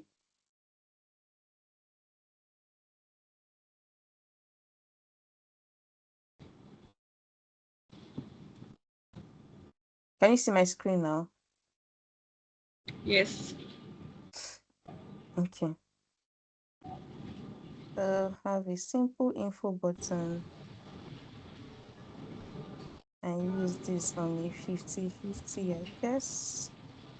Mm,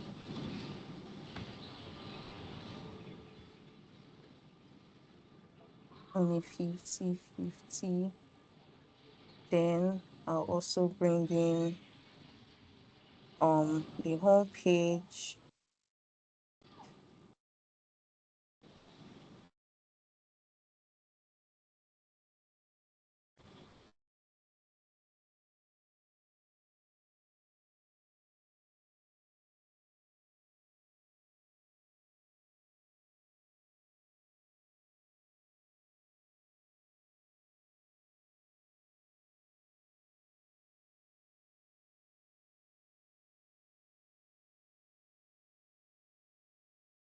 Okay, so make this also say 50.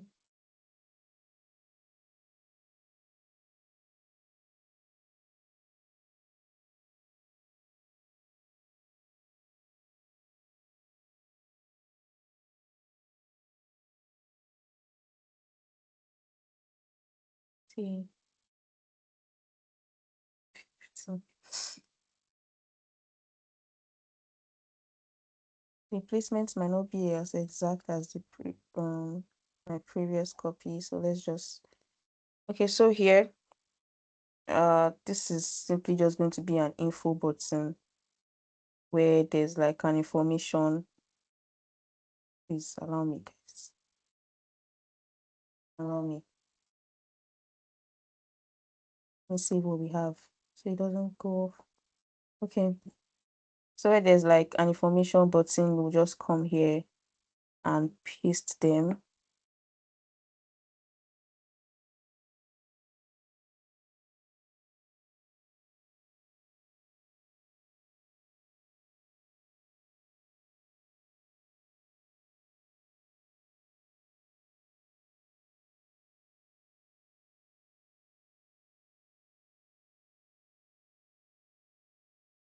So here we'll maintain this and maybe just put a tool tip, because even if you want to put a page navigation and you can just do none and then you do name of whatever you want to write, overview page like I would always do, then this should now have a proper navigation. You make the destination to be, let's use this, I'll say profitability, profitability, mm,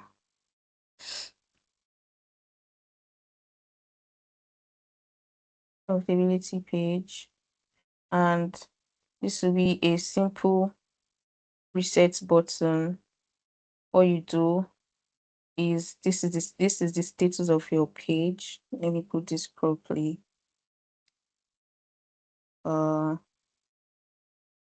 So this what this reset button does is you come and you just, this is the status of your page, like I said, then you just add a reset button so that you reset, let's call this reset practice.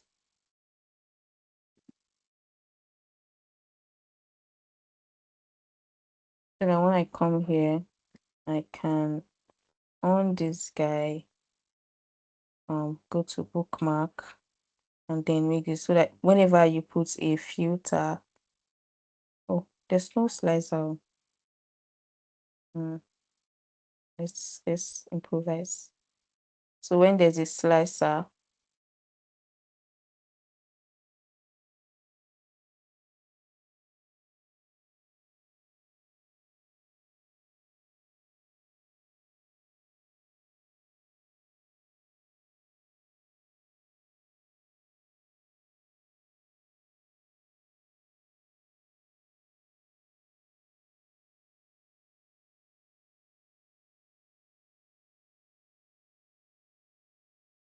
so where there's a slicer, we can easily just say reset. Sorry, reset, and it returns everything back to normal. So we'll also apply this to the second page. Yeah. Thank you, guys.